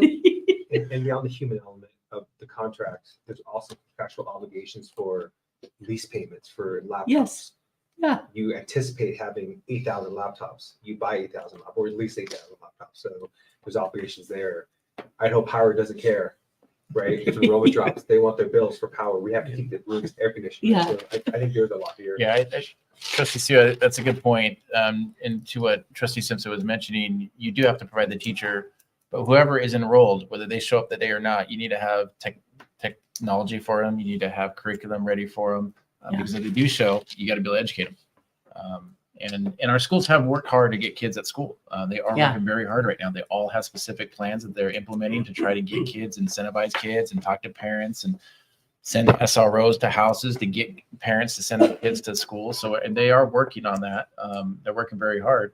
And we're at 92% attendance. Would love to be a little bit higher. That's a little lower than what we historically were prior to the pandemic. But we were never a 98, 97% district. It's always been something we've worked on and try to work to make sure kids show up. So to me, as an educator, we have been trying hard to get kids to school. And because if you don't, they can't get educated.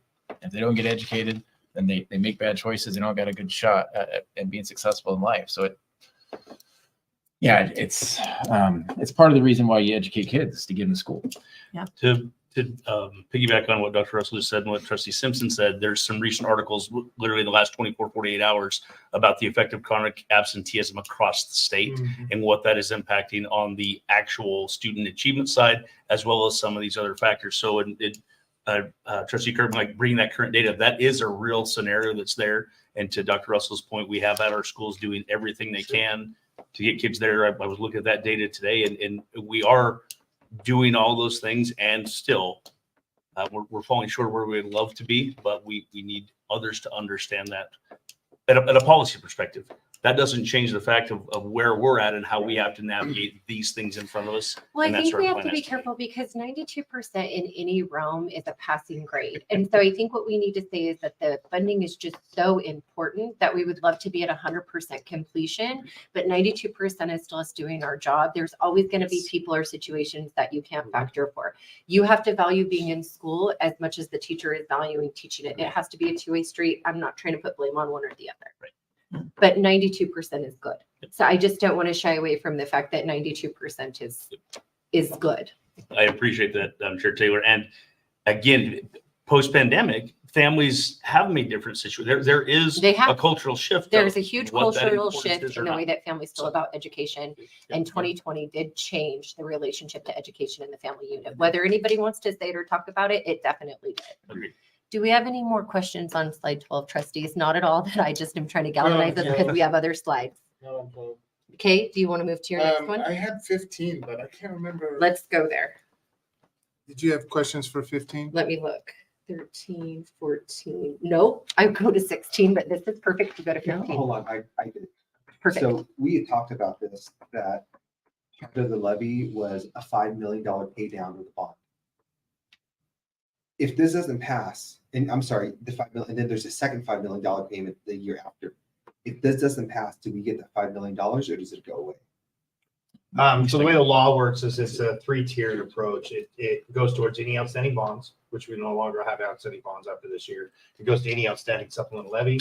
If it, at that point in time, if you don't have it, it goes into a plant facilities levy like our lottery funds. To answer the question though, yes, we will receive it. Whether the levy passes or not, we will receive it. And the first payment that we get will go towards the bond because we have a bond debt. And if the levy doesn't pass, we wouldn't have a levy debt. So that money then would go towards. So it's plant facilities, but the thing Plant is we facilities. cannot use it for operations.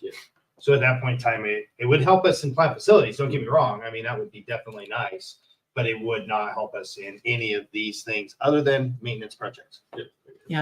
So would it be correct to say that we talked about that money paying down the bond to reduce the tax dependency? And that's probably how we talked about that money in most That's of our exactly right. presentation. Yeah. Yep.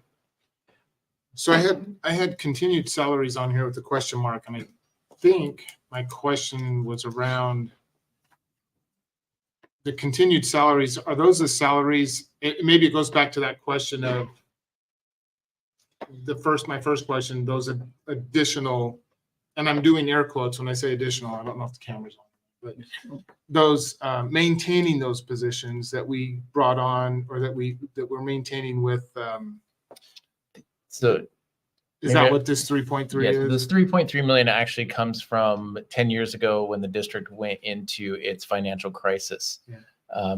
Positions were put on soft money at that point. That was one of the mitigation strategies the district used back then. And since that point, we have had positions on supplemental since, I can't remember the year, 12, 13. Little by little, Yeah. we've increased it at different times. So we've added another 15 or another 25 to do things. And it got up to 3. It was, remember at one point in time, that was all the way up to 3.9 million.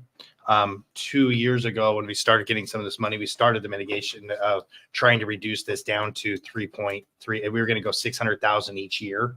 And then we Just tried not to doesn't do work that out. since. Well, Well, but I- simplistically put, I'm just very simple.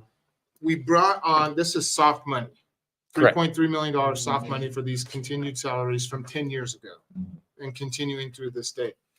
Over the last few years, we've seen the enrollment drop by 1,900. So simplistically, it would seem like, do we need these salaries anymore?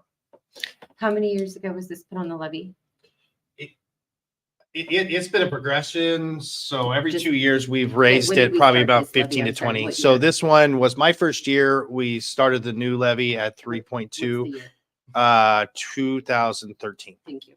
And then at that point in time, every 2 years, we probably added 15. The first year we added the furloughs back and we did a little bit of that. And then that furloughs actually was a bunch of money. It was like 2 million. And then little by little, we added like 25 one time, another 10 another time. So, So this and is then we what, haven't added anything back. sorry, this is what's not computing. You keep saying added positions, added money as the enrollment continues to drop.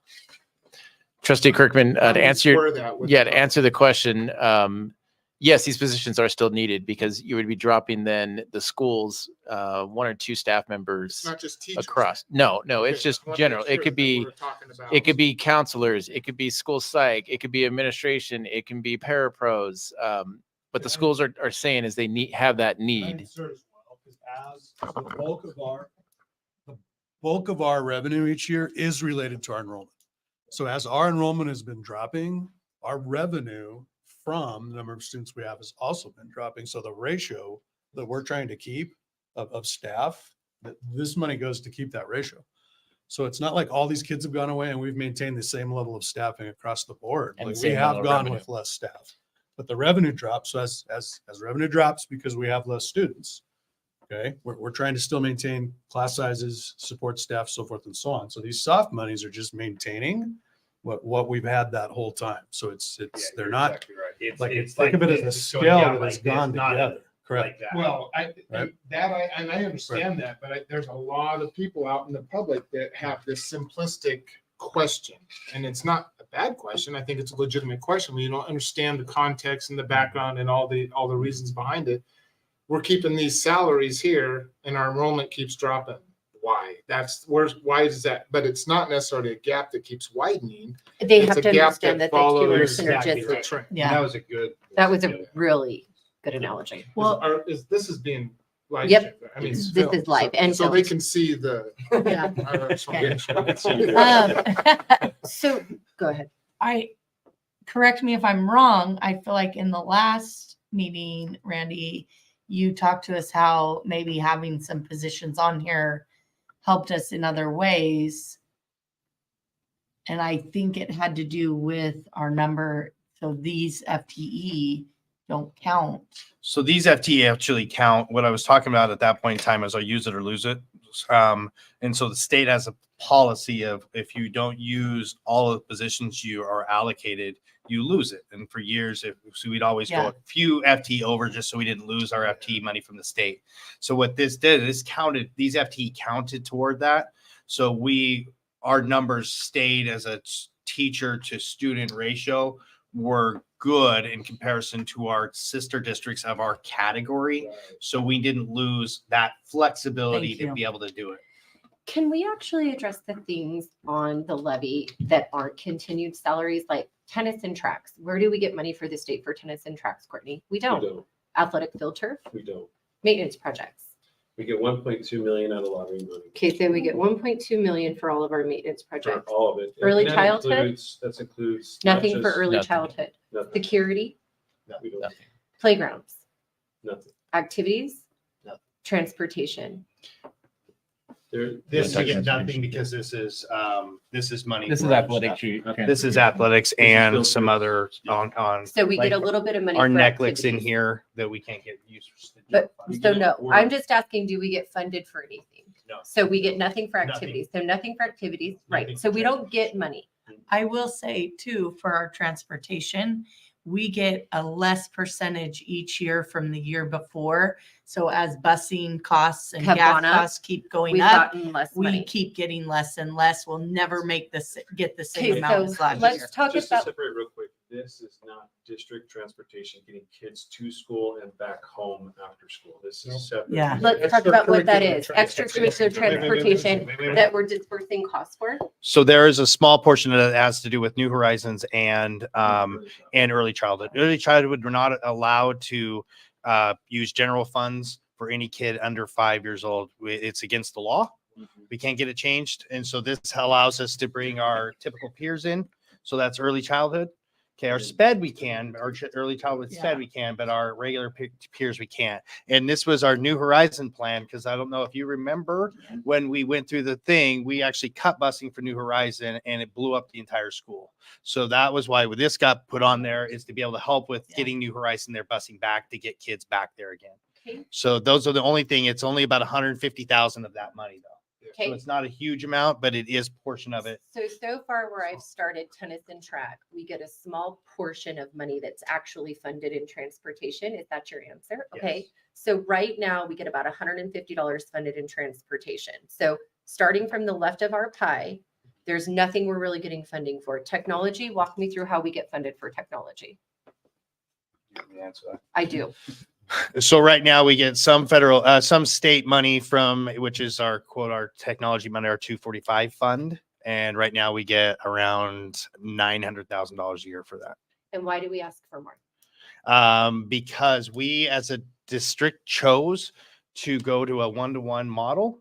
And in order to do the one-to-one model, that was basically this technology here is basically what it's cost us to maintain our leases, do our leasing program, and some of the software and stuff associated And with why it. as a district do we value technology in the hands of every child? Couple of reasons. The first is because the world in which our kids are going to go work and when they're going to go into higher education is filled with technology. So for them to have some exposure to it, particularly to be able to use it to learn, is really important. Secondly, as the world has become more technologically sound, the curriculums in which we buy are becoming more and more technology based. And for us to be able to access that, very few technologies actually have books, or very few curriculums have books anymore. They move to technology based so that they can continue to update those, allow them to add and subtract resources. And my personal feeling is so that they can take out a license and cut it in a few years, so you have to rebuy it. Yeah, that's Yeah. my favorite too. Okay, can you walk me Can through, I also expand as well? please?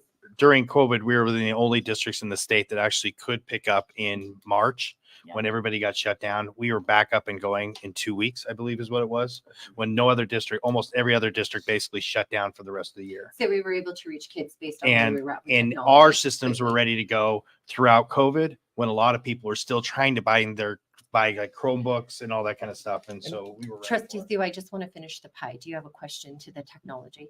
Okay, And, Can we and that's guys- been, just to declare, that's been since 2015. So we're now 9 years into this. The since we've one-to-one. done that. And if, Can- sorry, Trustee Taylor, so the technology, $2 million in that technology, if this levy does not go through, that's gone. Correct. We We're- would, We can't pay for the leases on this one-to-one for every student to have a laptop. They may end up going back to, and staff as well. Teachers would not have. and staff. correct. So Technology. it would, yeah, I just want to make sure I that think they need to understand that depending on what your lease paperwork says, you might have to reallocate funds. You might Yeah. be stuck in that. We are not obligated. We Okay. actually purposely, the that's the state of right- Idaho actually makes us do a non-appropriations clause. When we Okay. created these leases, we don't have that ability to go past a year. The one thing about it is one of the things that helped us this year was the E-rate funds have helped us buy product and put a big chunk of that cost down. So one of the things we were able to do is we were able to keep some of our money aside just in case. So we have a year or so available to pay our leases in case this doesn't pass. It doesn't, we don't have much to go past that. Like before, when it didn't pass the first time, we were literally scrambling. Which one can we get rid of? Which one do we have to send back? Sure. We at least have 1 year to be able to do something without the sky of falling. If that makes but sense. next year, there's no. We'd levy. only have We 1 don't, year. we don't put, yeah. 1 year. That's it. Yeah, we wouldn't would Okay. have very many. I just want to make that very, very clear to whoever might be listening is that this is a huge piece of this levy, is the technology piece that might be gone. I have such a good husband. Okay, sorry. Even better full of ranch here for the pizza. Okay, Sorry. go ahead. Okay, so now that we've walked through technology, Trustee Kirkman, I think it's important for everybody to understand the 1-to-1 ratio as well. Dr. Russell, can your team walk us through curriculum? Yeah. So we receive 30,000, 40,000 from the state for curriculum. It's all went to So for dyslexia now. curriculum, we Yeah, 40 received grand. So dyslexia funding. His- Online. Historically, the state has given an extremely small portion towards curriculum. Our last curriculum adoption for ELA was 2 million. What was it for our K-5? 2.2 million. So the money that received 50, 60, 40,000, whatever that is, does not buy $2.2 million. We would be saving for 10, 15, 20, 30 years to try to purchase one curriculum for our elementary schools. So our curriculum right now is based on supplemental levy. Now, curriculum is not supplemental to education. You need a curriculum to be able to teach kids. And we started a cycle of teaching, of adopting curriculum so that we could stay up to date. And what we've found is with inflation, that curriculum has increased. And so it's been a little bit harder for us to stay up to date on some of those. We do have some curriculums that are still very outdated. We fortunately were able to make a K-5 reading adoption last year. We have some that are coming up. Our math is coming up very shortly. Math is a critical subject. We're going to have to address that. We still have some histories that we need to look at. Our secondary English language arts is coming up as well. One of the ones. Science is another one that's coming up. So if we want our kids to have updated curriculum, we have to be able to pay for it. We have to have some revenue source to be able to do that. Okay, and then the last one, Can Mandy, add? sorry. Not even the last one, I just curriculum. How much of our curriculum though is on the devices, is electronic? So if devices go, if those licenses go on the curriculum, like our kids to me have nothing. Correct. They have, Whatever they have we have nothing. And if our teachers don't have the technology, we don't have teacher books, we don't have student books, they're on the computer. Yep. Yeah, Trustee Simpson. So that is accurate.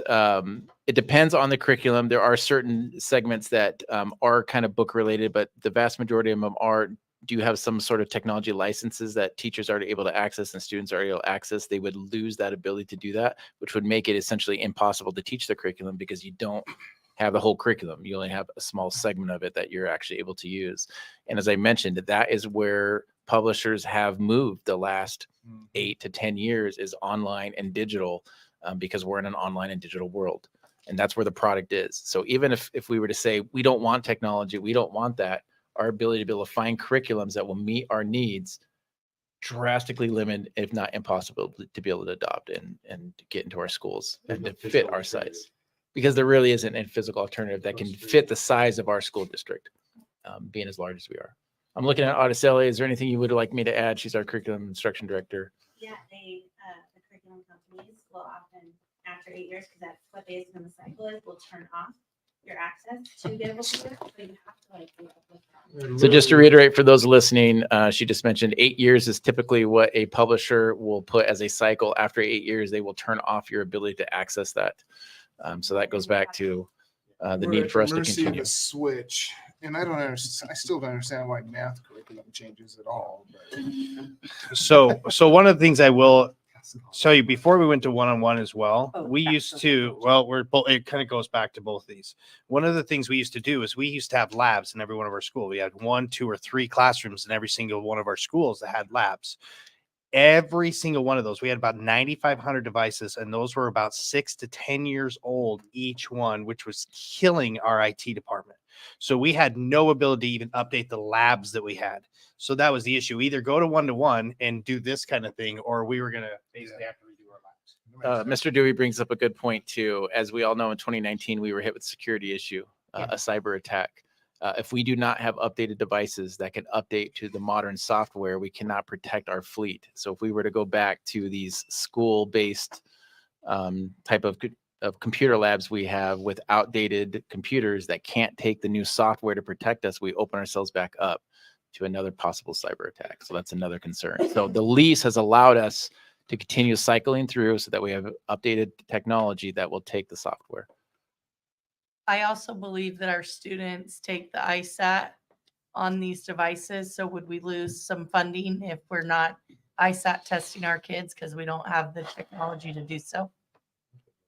Trustee Simpson, I don't know what we would do. I don't know how we would be able to access. The state test is all technology based and does have to be done through the computer. I have IRI as well. I don't know. We haven't thought through how we would address that. So if we didn't have technology, we'd have to figure that out.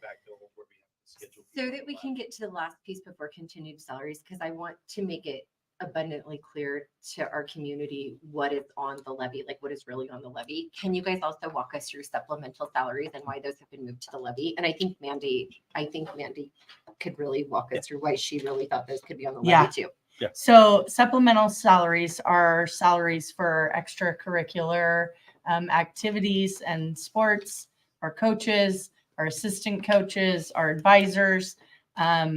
which we've all discussed and we know is key to providing a good education for kids, is to engage them in these extracurricular activities as well. The state funds zero of that, absolutely zero of it. And we had it coming, though, that 1.2 coming out of our general fund, which is fine, but it truly is something that should be on a supplemental levy, because the state is telling us this is supplemental to what's required. And if you want to do that, great, you can do that, but it should be on the supplemental levy. And I think it's an important thing for our community, one, to realize that, yeah, most of this levy is stuff that they would say is not supplemental. It is vital and it is important to our community. But we're not getting any funding from the state for those things, or very little in comparison to our 46 building district and what is needed. So yeah. And then last but not least, if we go into continued salaries, Randy, would it be safe to say that because we've lost 5.5 million, that we're asking for the 3.3 to help us with that ESSER cliff? And then also, like, could you walk us through? Yeah, could you walk us through maybe how 3.3 million? I mean, let me try to get my words. With the loss of so much money, why we maybe weren't able to reduce continued salaries this year? Like, can we walk through, like, one more time now how that 5.5 million, we've lost $5.5 million. Mm-hmm. Now we're asking for 3.3. So we're even asking for less than what was lost, correct, in our funding? Does that make sense? Yeah, on those continued salaries, or- unfortunately, I think you're putting two things together. I Then that's what I think want you to walk me are through mutually last. exclusive. Perfect. So the reality is of the But really 3 quick, point. up till now, we're all on the same page Yeah. with how we've discussed it. Yep, So now if we can talk about the continued. Yeah, so salaries. the continuing salaries is something we've had for a while. It used to be, like I said, 3.3. What we found, though, is in order to get rid of the 3.3, we have to do two different things. We have to lower the FTE we have, which is going to increase class size, or we just basically, or school supports, which we're already bare bones and a lot of that stuff as it is. And the other side is not to give our teachers raises that all the other teachers around us are getting, which then makes us into a spot that's hard to hire. So we are already, I think, at the middle row range of where we are. You take $600,000 off our ability. We basically take 600 grand. If we wanted to keep the same FTE, right? We basically take 600 grand from our new money that state gives us for salaries and say, okay, we're not going to give that in raises to our teachers to get them up to the spot. The issue is our lowest level people are getting raises based on the requirements of the state, but our highest level are not. And so we're getting very little up there. If we were to take 600,000 each year off that money, we don't have the ability to give our higher level, our higher experienced teachers any raises. So at that point in time, trying to keep our highest experienced teachers, trying to get anybody new in at those levels is going to be very difficult. And we've already seen that as we've dropped below certain people. That's a very hard thing to do to our teachers. And the only other way to change that is to basically have a higher teacher to student ratio. Trustee Taylor, what other piece to go back to when the state did change from and taking that maintenance and operation levy away and moving to the sales tax, that whole conversation, that's when supplemental levies became really not supplemental for schools. And that conversation, and I know, and I'm not trying to have sour grapes over that happening, but that truly has been the track record for most districts around the state. Supplementals are not supplemental. Supplementals are not the way we want to budget and put on soft money salaries, but you have to survive. You have to do that. So To maintain the services that you want to be able to provide to kids is you need supplemental salary money to be able to pay for that. And I know very few districts that don't have positions on that, particularly the larger districts. West Ada has it on it. Boise has it on it. Valley View has it we're on at it. 3.3. So what did we levy for last time in the salary category? 3.3. So it stayed the same, even though we're at a massive deficit already. So we're not even asking for more. We're asking for the same. And already we're putting supplemental salaries on there. So really, realistically, I think that you've explained to me why the ask is there for those continued salaries and what that money will go for. And then my understanding is that there is little to no funding for everything else on the piece of the pie. I'm a glutton for punishment. I look at the social media post and a lot of the criticisms. You gotta stop doing that. I know. Yeah, now it'll help you. I think what people forget, a lot of the critics forget, is that every teacher, every support staff, every administrator is facing the same steep increase in cost of living as everyone else. So I do take exception because I've seen these people, the administration here and the staff here at the school districts, I do take exception to people saying, well, teachers shouldn't make as much, right? Teachers should be okay with making, below the median income where administrators. And so I take exception to that. And I think this is something that we need to support and pass. So I think the continued, go ahead, Dr. Russell. No, sorry, Trustee Kirkman, just to remind the board of where we were a year and a half ago. If you remember, we opened up without 13 classrooms with no teacher. We had a really serious hiring issue. And one of the things we had to do was address recruitment, retainment.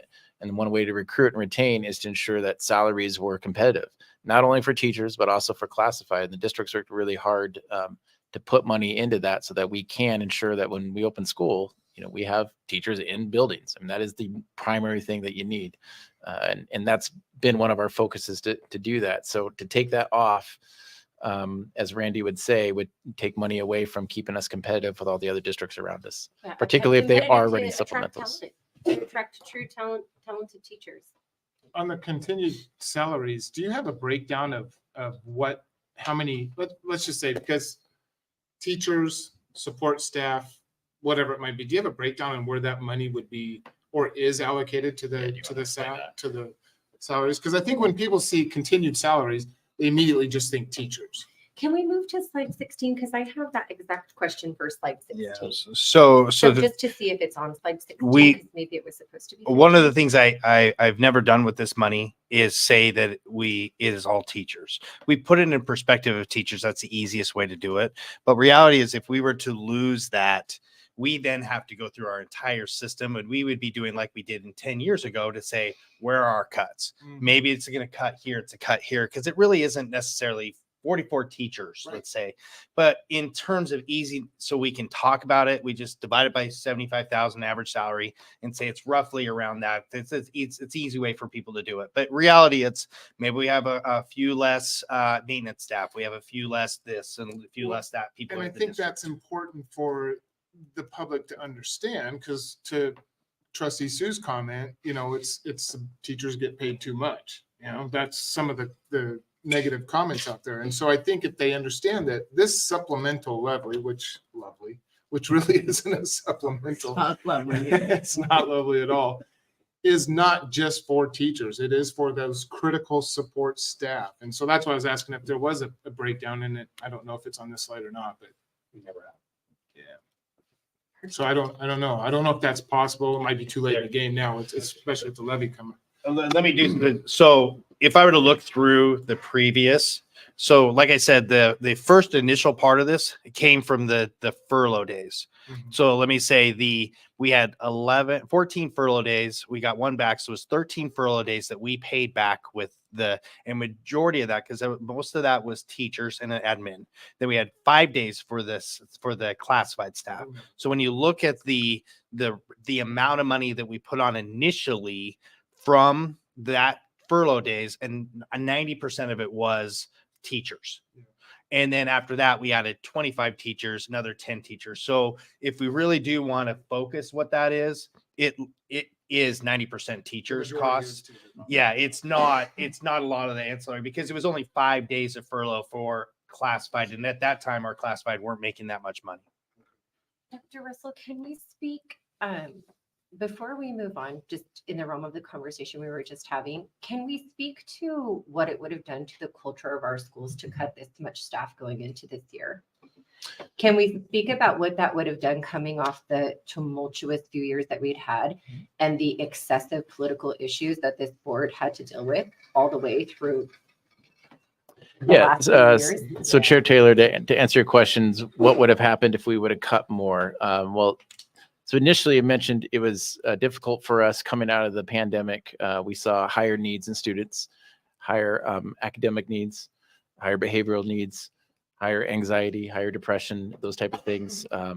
We saw many shortages, classified shortages, teacher shortages, just numerous shortages around and just generally running. And so, as I mentioned, coming into the school year, that would have been 21-22, we had 13 open teaching positions that we weren't able to hire because of some of those shortages and things. So we already opened up. That just puts more stress on a school system because now you're having to cover that in some way, whether that's a larger class sizes and putting more kids into classes than you want, or you're having a para cover that, or you're having some other staff member try to cover those classes. It adds more stress to the teaching staff, which has more burnout, which exasperates the inability to hire.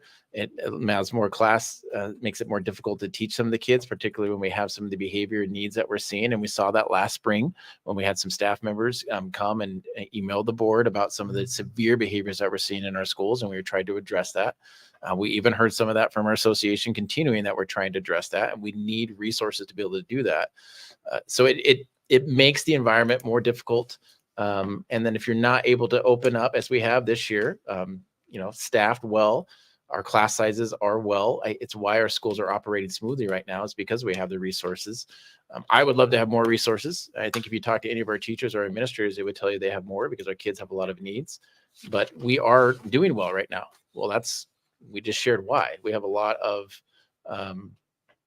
finances right now that are supporting our system that we're not going to have. And I've heard that as well. When is the district going to live within its means? Well, this is part of living within its means. We're going to have to make some cuts, and we're going to have to look at downsizing and making some really tough decisions because we can't live on that completely. And as an administrative team, when you ask for money, why do you come to the board with those needs?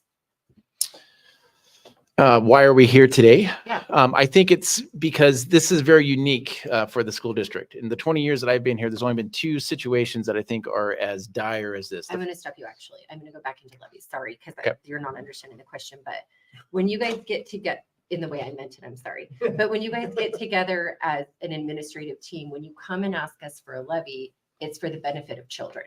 So everything on the levy benefits the children that you teach and solidifies that we're giving them a better education year after year, and that we're doing our very best to deliver a better product, right? Correct.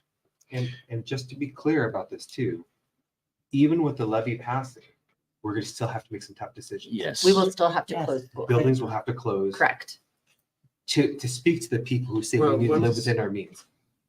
Let's not make those decisions right now. You can't.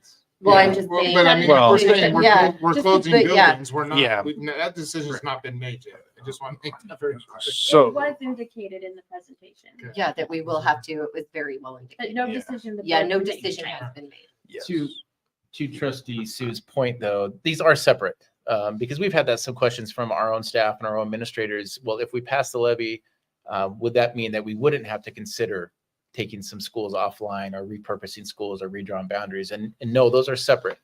Again, the levy has to do with the staffing of the current schools and the needs of the students to provide the education. The repurposing schools, redrawing boundaries has to do with 1,900 less kids and the fact that our building portfolio FCI is so high, we have to address. So we have less students. We don't need as many buildings. We have a higher need to upkeep those. And so if you go down some of those buildings, you kill 2 birds with 1 stone, essentially. You save some money in the FCI costs, and you become more efficient at using the buildings and resources that you have.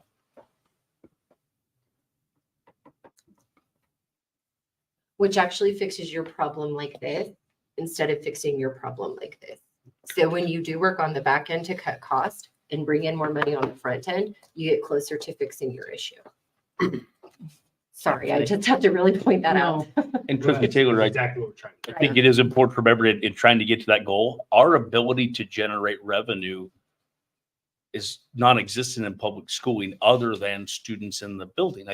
We've looked at this funding structure from the state. That is a component of this to understand.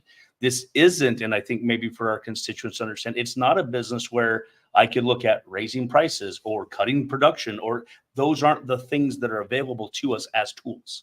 So I appreciate that. Okay, sorry guys. All right, trustee Kirkman, next slide. What's on 17? Yeah, no, we can go past that. I don't know why. Probably same I think question. that was what you talked about before. Yeah, and then I don't remember what slide this was on, I didn't mark it down, but I just wrote down here, money available for retrofitting some buildings. If a decision is made that we need to do that, that money's gonna have to be upfront, right? So do we have that available, or is that gonna be from this levy? Part of it is included in the levy, yes. Yeah, we're looking at that maintenance cost to be able to retrofit some of those. But we don't know buildings. what the cost is gonna be to retrofit right now, because we're not Right. even at that point. Correct. Now, I've done some front loading to kind of investigate those pricing and what that would look like. So we've done some projections, but we definitely have not gone down the road of bidding and know Sure, exactly. but we got a what pretty those- good idea. We have of some what- ideas, okay. yes. Along those lines, Mr. Stoffer, could you talk around the timeline? Because that is really important. If there is decisions made, again, none have been, but if there is decisions made, we do have a small window in which to make any changes to help the students be able to get in school by August. Absolutely. So just some of the proper protocol, being able to go take those bids out, get everything engineered, take them out, get the appropriate bids to the bidding process, bring it back to the board. We all know that takes time. Mhm. At its best, that takes 2 to 3 months for us to go through that process. So if you look at just the March timeline, that 2 to 3 month process before I can actually get bids done, sealed in the board to approve, we're now talking about June. And so for construction companies to get in and to do the work, we're really looking at 8 weeks or less to get that work done, which is very difficult in this market right now. And so the more time we have to plan and engage our partners in the community and those construction units that can do the work, we need to move as quickly as possible to be able to ensure that we can get it done before August. And your proposed timeline that was in the presentation incorporates It does. those. It does. And that's the reason why we really asked for that March timeline for the components to be done. Now, if we do look at if the board does make a decision on giving us the profile of how many schools that we need to boundary, that will allow us the opportunity to start moving forward ahead of that timeline to start procuring what it is that we need to do as far as the bidding process. So it gives us some more time to, as soon as the board makes that decision of how many buildings we're going to keep open for the following year, then that allows me the ability to start moving forward with that process. So March is really our drop dead line in order for us to have buildings ready and for those new programs.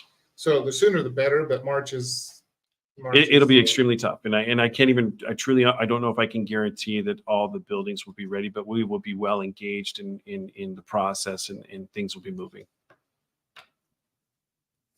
Okay, Trustee that's Kirkman, all I had on. next slide. Nope, that's, do you have any, are there any positions in the department that are double filled right now or that you're holding open? Or it's just a thought that it popped in my mind. I'm not sure if you guys double fill positions or anything in the district. Okay. Double fill? What do you mean by double fill? Well, if you have somebody that's leaving a position that you'll hire somebody in that position so that they can, yeah. I actually have one in my department that's starting on Monday, where my AP clerk is leaving. She's retiring after a lot of years in this district, and she retires in December. We're getting a couple weeks training from her. Okay, before but it's she just leaves. a Yeah. couple weeks. It's Yeah, not- and we've actually stopped a few in our maintenance. I believe that we just stopped a few that we just shut it off. We and not hired a couple positions that we had open because of some of these issues that we're having. But So- there's real no significant. No, there may be one or two special education pairs we haven't been able to fill, Trustee Kirkman, that are still open and we would need to keep those open Yeah, for so student it's just need. constantly But until- yeah, very, very minimal. There's not a growth. Trustee. It's funded by Chair- general funds. Yeah, Chair Taylor, that's all I. Trustee Simpson? You can't go back to the very beginning yet. No, Yeah, I know. we're already on slide I 7. know. We are already on slide 15 at least. Yeah. 36. Yeah, I'm trying here. I don't really have any questions because I feel like none of this information is new to I don't me. either. I just want to say that, I mean, since before I even was on the board, I was pushing for boundaries to be redrawn. I know it is a hard and a difficult thing for people. And I fully understand that. I get it. I come from a long line of Tigers. Go IFHS high school. With a long line of generations graduating from there and doing that. So I get it. I know it. But I also know that it is our job to be efficient and financially responsible for this district. And in doing so, we have to be somewhat fluid with our numbers. And it doesn't happen that those 1,900 students happen to be in the same two schools or in the same, one school. So we have to be looking at where do changes have to happen. And I get it. And my heart goes out to everyone, but I just want to stress that, like, we have such good people in all of our buildings. We have such good people in this district. And the greatest thing about that is that if boundaries are redrawn, or if schools are repurposed, or if schools are shut down, the greatest asset that we have in this community is the people in it and the people who work in this district. And that is what is going to create amazing experiences and amazing opportunities for our children. And so hopefully when we have those hard discussions, we as a community can look at it that way, that like, how can we generate the very best possible buildings and communities within this community for our kids. Thank you. Okay. It's my turn. How many staff members do we have altogether total? I think it's 1,346, I want to say. staff roughly. members. Staff, when you look at All special staff. training, classified, all staff. All FTE, Okay. Employed currently. not including Brown Bus or maybe. Just who we employ. Yeah, not our contractors. Okay. Oh, the next question was, I really loved Tyler's presentation. So I just want to make sure that we can get some of those social reaches shared with us independently. I just thought that was good information. Can we look at slide 6? I was told I couldn't go back. That was a lie. That was an actual joke. I'm kidding you. Okay, so kinder enrollment, right there we said 900 times 13. Walk me through, because I can't remember. I'm with Jeff. I wrote down on slide 6 that number. So the 900 times 13, tell me what 11,700 signifies. Yeah, so Chair Taylor, trustees, what we're trying to do there was just put a general idea. What might our district look like if we had a consistent enrollment of around 900 for kindergarten, and that went through our system? Right. What that gives us a projection is roughly around 11,000, 12,000 students. Considering we're at 12,977 today, is why I think our belief is for the next at least year, 2, maybe 3, that we're going to continue to drop. So it's a 3-year Because that's currently. projection. Okay, Yeah, I just it- wanted to make sure. And that's just I totally basic get it. It's thinking, soft. trying to get a No, general it is, idea. but Where I are we think at? it's Very good. soft. It's actually not basic. It's called prediction, and anybody who is in business has to be good at prediction. And you guys are researching your market to be good at predicting And- where it will go. The reason we chose 900 is because 845, I think, is based on that low number from 2018 around there. And so what we're seeing is if it's going to increase, then we probably should increase that a little bit. We could have done 920. You could have done 915. My question here was, as I see right here, we're looking at live birth rates, and in 2022, I see a larger number of those live birth rates. Which are we assessing that in 5 years we're going to see? That's why we're looking at that projection. I just want to make sure I'm fully. Chair Taylor, that's accurate. Again, not a perfect science, Right. because this information comes from the Idaho Department of Health and Welfare, and this is taken by any mother that has a residence within Nampa. Well, we also have residents that go to Valley View that have a Nampa resident. And so I can't guarantee that these are all Nampa students or Nampa children. It's just something that they have used Yeah. in the past for us to look at enrollment projections. So we wanted to start looking at that as well. Yeah, I just wanted to make sure we knew where the calculation came Trustee from. Taylor, another connection point in the state of Idaho for the first time ever. We actually have, when you look at live birth rate and kindergarten enrollment in public schools. For the first time over the last 25 years, we actually have a lower enrollment than live birth rate from 5 years ago. So that tracking piece again makes it even harder to predict where that will go. Sure. So just that Well, and I context. think that gives life to people have a different relationship with Correct. public education. 1,000,000%. Okay, if we close schools, this is just a random question. How does that affect our DO? Or what? District office. I'm Oh. sorry. Chair. I just speak in symbols now since I'm a year and a half in like you. It just took years to learn. So Chair Taylor, I think it's a great question. We would not just target school closures as the only mitigation strategy. We would see a drop everywhere. So there would be administration positions that wouldn't be rehired back. There would be district office positions that wouldn't be rehired back as well. So the schools are not taking the full brunt of this. It would be spread across the entire organization, classified, certified, and administrative. And I think that's important because we're looking at reducing the size of our organization as a whole. It's not a targeted effort. It would be as a whole. Okay. You could cut trustee salaries. Yeah. One, I know this is heavy, but there's no reason why we They're should. gonna start charging you guys to What- be here. Trustee Taylor, let me ask, do mention one thing here. One of the things that got us into trouble when we were in the big thick of things is we actually reduced the size of our district office to like a skeleton crew. And we gave a lot of autonomy down to the schools to like a CEO structure. And what happened is we ended up getting our federal funds canceled on us. We frozen on us. We had so much that was happening that didn't get done because we were running off a skeleton crew of the district office for the hopes that all that information was going to go out to the schools.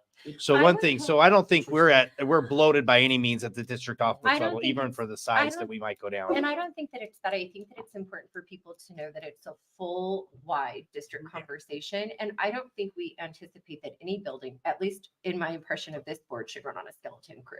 And I think as a board, we have to make that very clear because I don't think that that's the expectation anywhere. Can I keep going with my questions? Perfect. If we could go to slide 29. I just need us to be really specific. I'll let you get there. I'm sorry. No, you're fine. I had a really long day. Okay, sorry.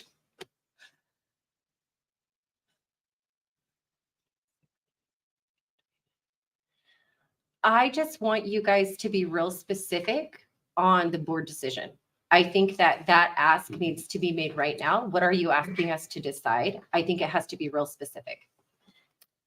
And that, just for clarification, I did just update the November 20th meeting and send it to the chair and superintendent with that specific topic on it. That's why I think we have to get clarification so I know if it needs to go on an agenda. So yeah. Chair Taylor, trustees, what we would ask is for the board tonight to consider and understand the full issues that we're addressing. Then between now and Christmas break, I would believe there would need to be several meetings held to determine which mitigation strategy does the board feel the district needs to take. We've presented numerous ones. We've presented our recommendations of which ones I think the board would need to consider which of those that we do or don't take. And we would like to have a complete decision on what we're doing with schools, high school schedules, et cetera, by Christmas break so that we could start the second semester with a clear understanding, have clear communication out to our community. I believe between now and Christmas break, which is not a long time, but it is 2 months, roughly 6 or 7 weeks. We also start needing to get community input as well about some of these because this affects our entire community. We're looking at 265 staff roughly affected by this and roughly around 2,000 students. So this is a large impact if we were to make these. Thank you, Dr. Russell. Can I Yes. repeat what I Yep, thought I please heard do. I to think make it's sure? important you do. So what I heard you say was that from here moving forward and in the next board meeting, which is on Monday, that us as a board need to be looking at the information presented tonight and looking at specific things about like looking into those. That's what I was unclear of, or actually moving forward with like making a decision that we're going to do this. And so, because I'm a little confused about getting information from our community as well, like where that happens. So Trustee Simpson, really quick, just so you know where I'm going next, is after Dr. Russell clarifies, my next question is going to be, board, what do you need from Dr. Russell to make this decision or to move forward? Just so you're aware. Okay. Keep going. Sorry. Yeah, no, Chair Taylor, Trustee Simpson, great questions. Right now is information. That's what we're trying to provide with it. I think, well, I'm thinking just how I am. When I get information, sometimes I need to sit and think on it. Do I truly understand? Do I have any more questions? Is there any other ideas I need to know? And I think that's where I'm asking the board at this point, is to understand where we're at, to see some of the mitigation strategies that we've presented, what those can and can't do for the district, how they will or will not impact it, just to think on that. And then I think the chair, the superintendent, and the clerk need to sit together and talk around what board meetings we got coming up and what work we need to do by Christmas break to be able to make some of these decisions. Public hearings.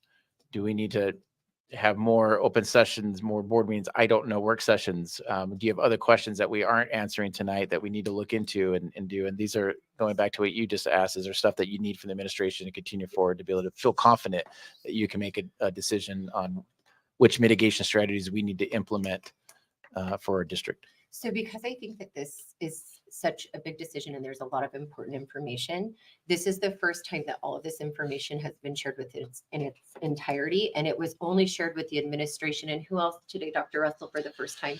So we shared with the association yesterday, and then we shared with the administration this morning. We have had some discussions with the administration around particular buildings a little earlier that this was coming. We knew some of these cliffs were coming. As the board, we have been updating the board since last spring that we were facing some financial cliffs that were coming.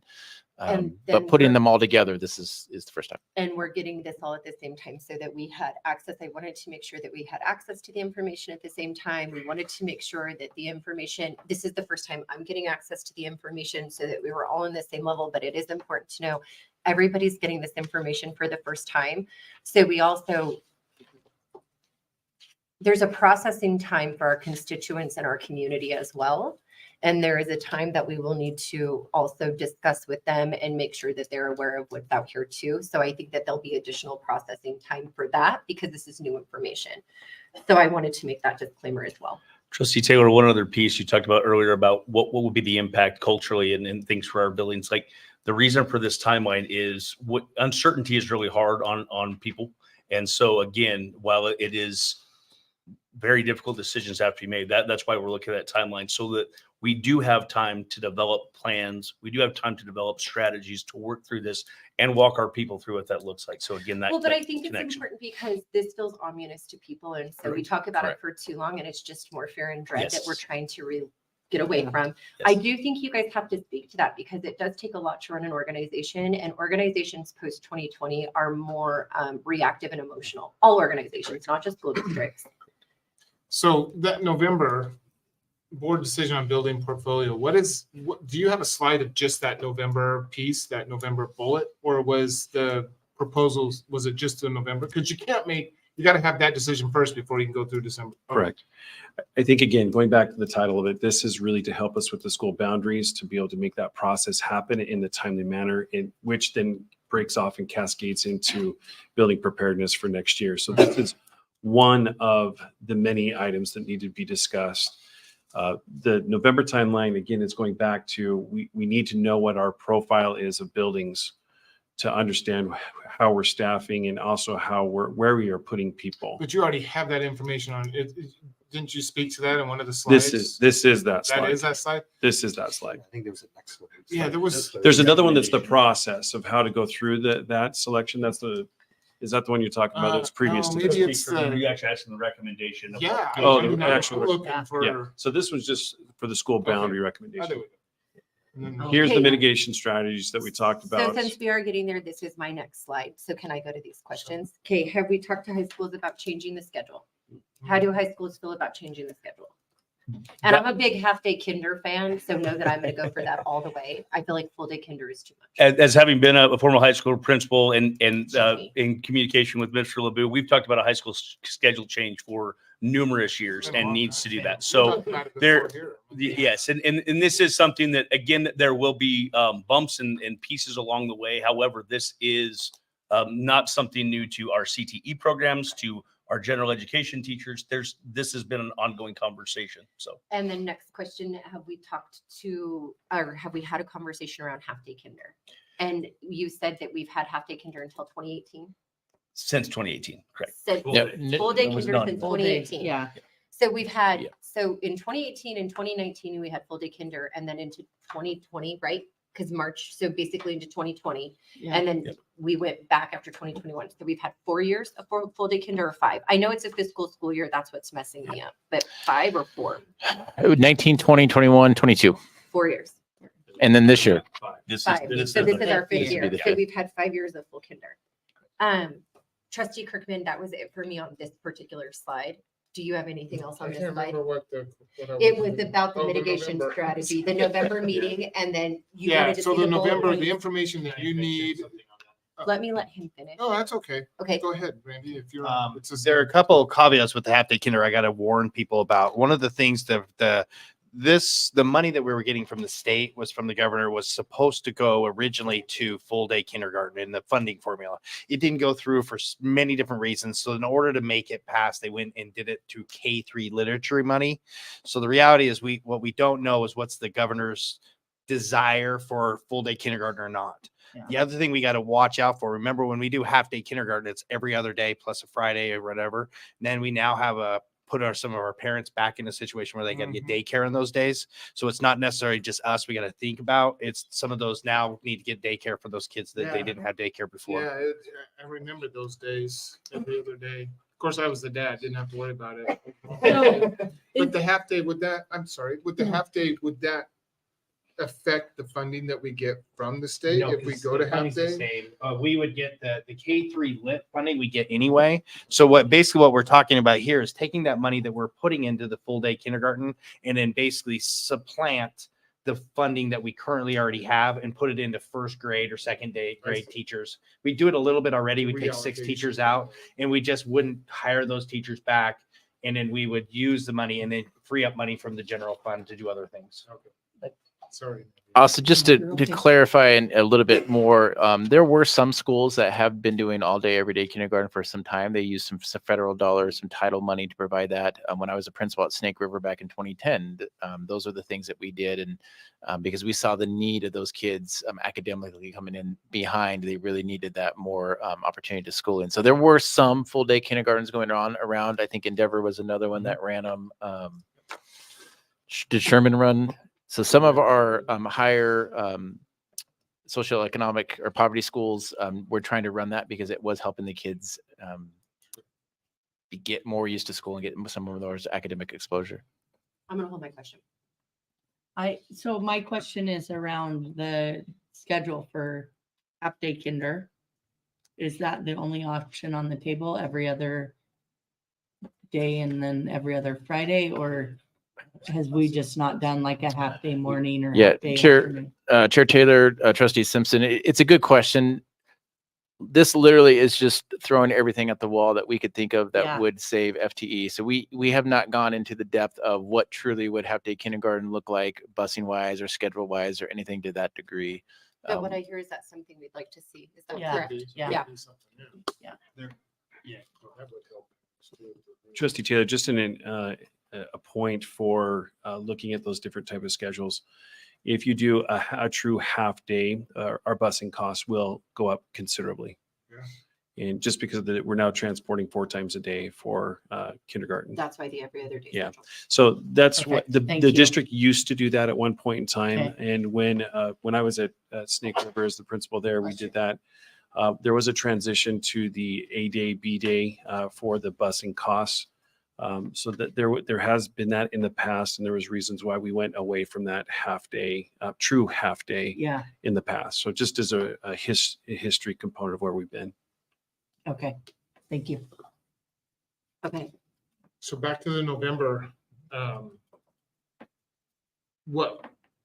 as a trustee, what I'm looking for is specifics on that November time, because that's 2 weeks away.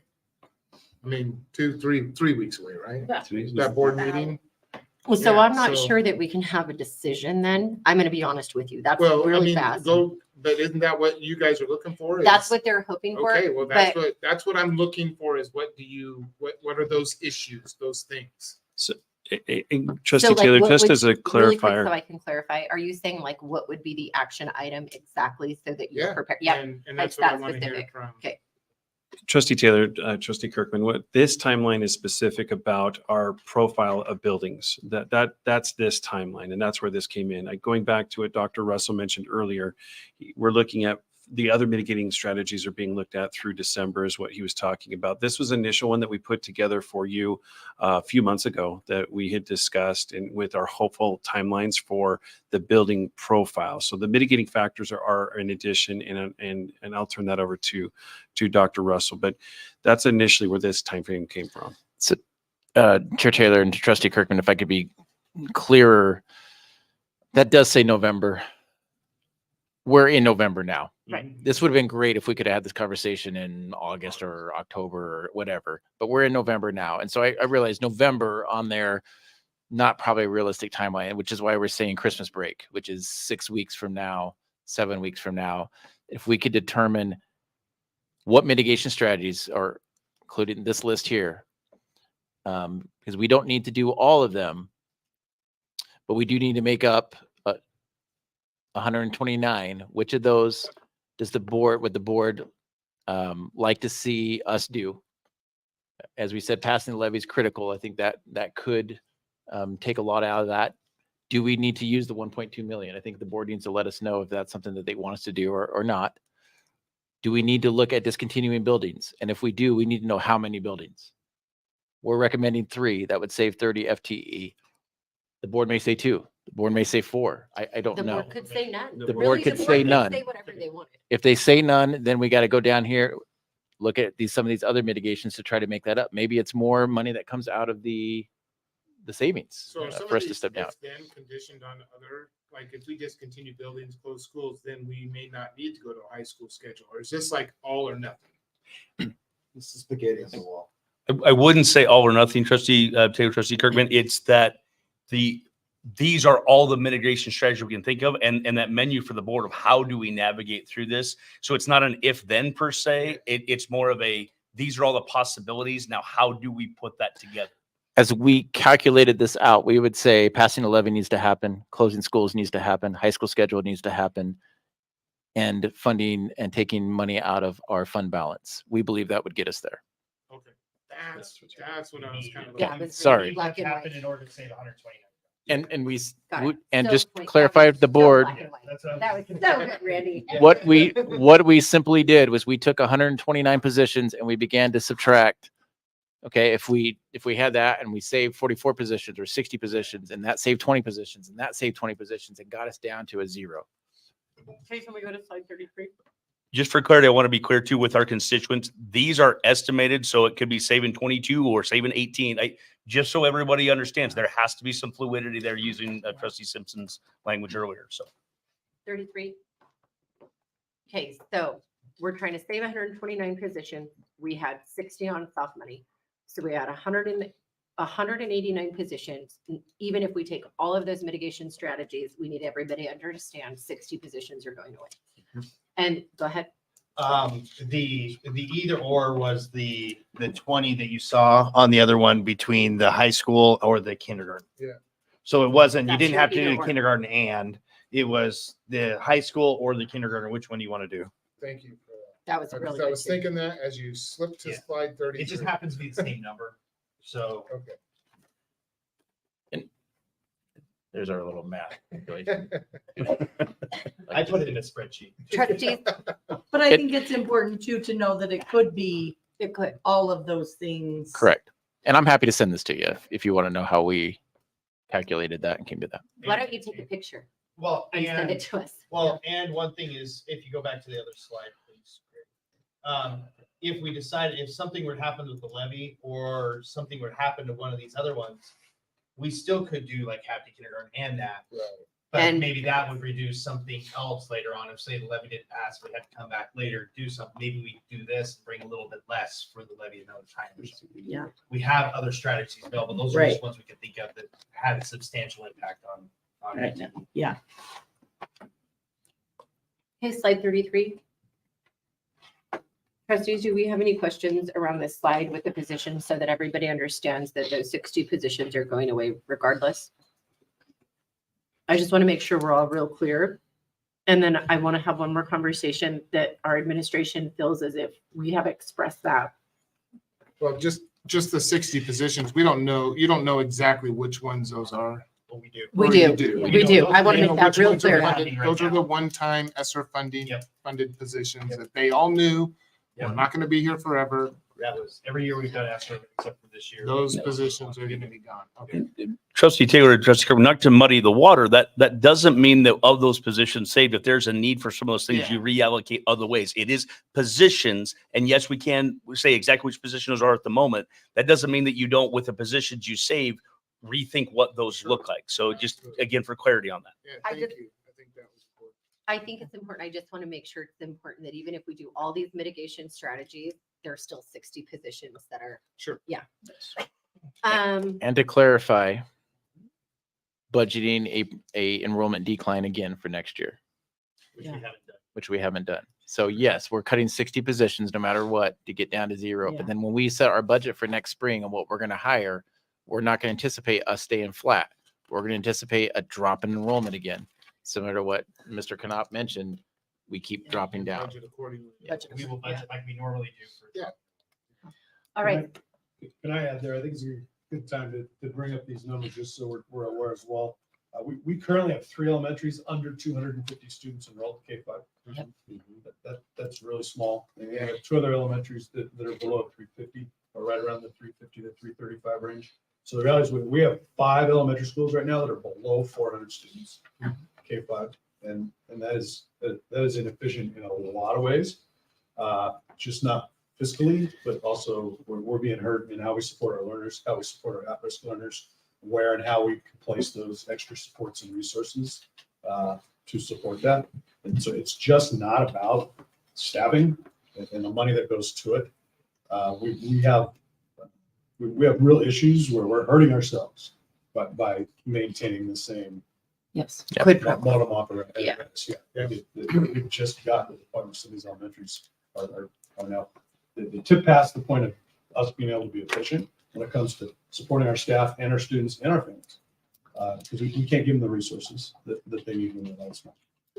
To Trustee Taylor's earlier point, all of this is, at the end of the day, it's about student achievement. And to piggyback on what Mr. Knopp just said, like that allows us as a system to function more efficiently to maximize the outcome of student learning. Like, so again, just that piece. On those buildings that may or may not, so well, let's just say if a building is closed and we're not going to use it anymore, is there a thought about mothballing that building and just locking it down? Okay, Or is but- that going to be expensive or? I got to stop you here. Why are we mothballing things we could lease? I really have I've to brought have up the this question about conversation. leasing the Valley View and things like that too. And I think the response was that it's just not feasible. Why isn't it feasible? Let's walk me through that. One of the components that we have with that is that we would still have to have all the operational costs on our budget with that leasing Why? And why? because we own the buildings. But I But own you could put buildings that and I into have a no contract cost. or a So lease. that's what I need to understand because I do Correct. this. Yeah. I mean, they And then can pay for consider the- insurance on it. And the insurance and the, it's Hold on. triple net. Yeah, I'm I'm really coming. into this as well. Consider the buildings themselves. That's what we've been talking about. The condition of the buildings that they're in right now. We're concerned about how they are functioning for kids right now. Mhm. In order to lease, or if we did any of those, our pocket of people that we're going to be looking at is probably fellow institutions of learning, potentially churches. Those are types of units that come in and typically grab school buildings. With that being said, we're still liable for all of that building infrastructure. We're liable for that. An insurance policy only takes care of things that happen. We still carry all of the needs, the burden of the deferred maintenance, all of those things, the roofs, the HVAC, all of those things that are failing us right now, those are still on us. But why do you think Unless that? we Because sell it I'm, outright. no, that's just not true. I wanna roll this back. I own several very Well, it large could be business for government complexes, but that's what I buildings, have to though. ask. We So- have to answer this question because when we mothball buildings and close buildings, it sounds like we don't need these things. So is there something that the government, because we will lease with just maybe roof cost, right? Or like you can throw those things in. Why can't we do that? I'll get you a better answer, come back with some of Yeah, those. There's I some really legal need- components that we'll look at too. There, I just want to and- know why you think, I Yeah. need to have that larger conversation and primarily because I sign leases with Mhm. people. So I need to know why the school district cannot lease like a normal, I mean, the Well, C- there's, Well- I mean, I have experience with this in my other life Yeah. too, but there's a private-public relationship Yes. with public buildings. That a private enterprise or a private contractor would come in and operate that building and be responsible for all the costs. And then over a period of time, take it back, whatever that contract or lease would. So I think it does bear at least looking into, Absolutely. Agreed. But it does operate different than what. you're- I understand. Than what you're. I familiar just with think when that it we have comes to, if we're going to go to a place where we're continuously underfunded and the community keeps asking for us to be more fiscally responsible, at some point, everybody's going to have to get on board. We have to figure out how to make money if people aren't going to give it to us. So I kind of do have a couple comments on that if I could. So one of the things you'll see and it'll happen this year again in our legislature, one of the biggest things they're pushing right now is the voucher system. One of the things, if we do have a voucher system that's going to come out of there, the last thing we want to do is have a building that's literally ready to go for a private institution to come in and just and basically rent from us to take our kids from us again. I mean, that's what's happened with a lot of charter schools as well, that they've rented from the schools and then all of a sudden then our kids go to the new charter school, right? So that's one of the reasons you don't really want to keep a school building active for that reason. Yes, if we could rent it to somebody and build an apartment complex or do some sort of thing, yes, that would be the best thing ever. You could basically get rid of it and do that. But schools typically across the nation have always been refilled by another school. Even our schools have. Look at the place space where Idaho Arts was done. That was one of our old schools. They expanded it with Albertson's money and made it a charter school, and then expanded again with new money down the road. And then subsequently, our funds have gone down. The last thing we want to do is allow somebody to come in to have that capability. Yep, and I want to be clear, the last thing I'm suggesting that we do is open up more schools. No, What I and am it's just suggesting is and that it's we an have a option, lease you throw it on repurpose the our table, building. but Yeah, then you structure the lease to make sure that the lease correct. is the same amount as one of our units. So we get the, Well, we you get the gotta same be, you gotta cost. be within market too, if you I really know, want to rent it too, right? Right, So yeah. in our buildings, they will take a lot of upkeep to just be able to rent it. We used to rent Park Ridge, the one building we sold, Yeah. right? We used to rent that building out to a church. We had so much upkeep for that church before we put Union in it. It was ridiculous. We put a lot of money into a building we weren't even using. I don't even think we were making back what we were getting for it. Yeah. Yeah, but I mean, gonna Sunny throw- Ridge. You guys, I got it, and I'm We gonna did Sunny push, Ridge I, and Park Ridge. and I don't want to beat a dead horse, but you guys, Johnson Square was built over the railroad. I own that entire complex. We deal with a lot of these issues. There's a lot of ways to rent with having to not pigeon ourselves into a school to take away business. Well, so I'm gonna disagree.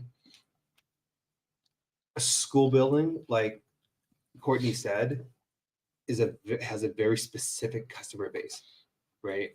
And it's not gonna be, I don't know, I'm gonna use this as an example. Micron's not gonna come in and say, hey, we're gonna run a business out of here, right? We have funding to do that. It's gonna be another school, or it's gonna be a church, and they're not gonna want to come in and say, oh yeah, we'll absorb the cost of $80,000 to $100,000 a year in maintenance on an HVAC system that's failing. What I'm trying to say is a lot of that can be passed off in a lease. So again, I'm gonna keep pushing, I'm gonna keep pushing If a we can lot find of that, somebody to yeah. rent it, I think you're right. Yeah. Because then we wouldn't have the cost of raising the building. Right. We'd still own the property. Correct. And we wouldn't lose the property. I still think, Yeah. and I think that post 2020, people are getting super creative about what they'll put where. And we have a lot of people with a lot of money coming into our valley. So I think that at some point we at least have to explore it. There's no directive here, but you guys need to hear that I'm going to continue to talk about this. We have empty buildings. No, Chair Taylor, I think your message has been heard. Let me go back and do some more research for that on you for that purpose of how do we lease it and some of those options for us. Definitely include some of our partners who have looked at leasing agreements and manage those as well.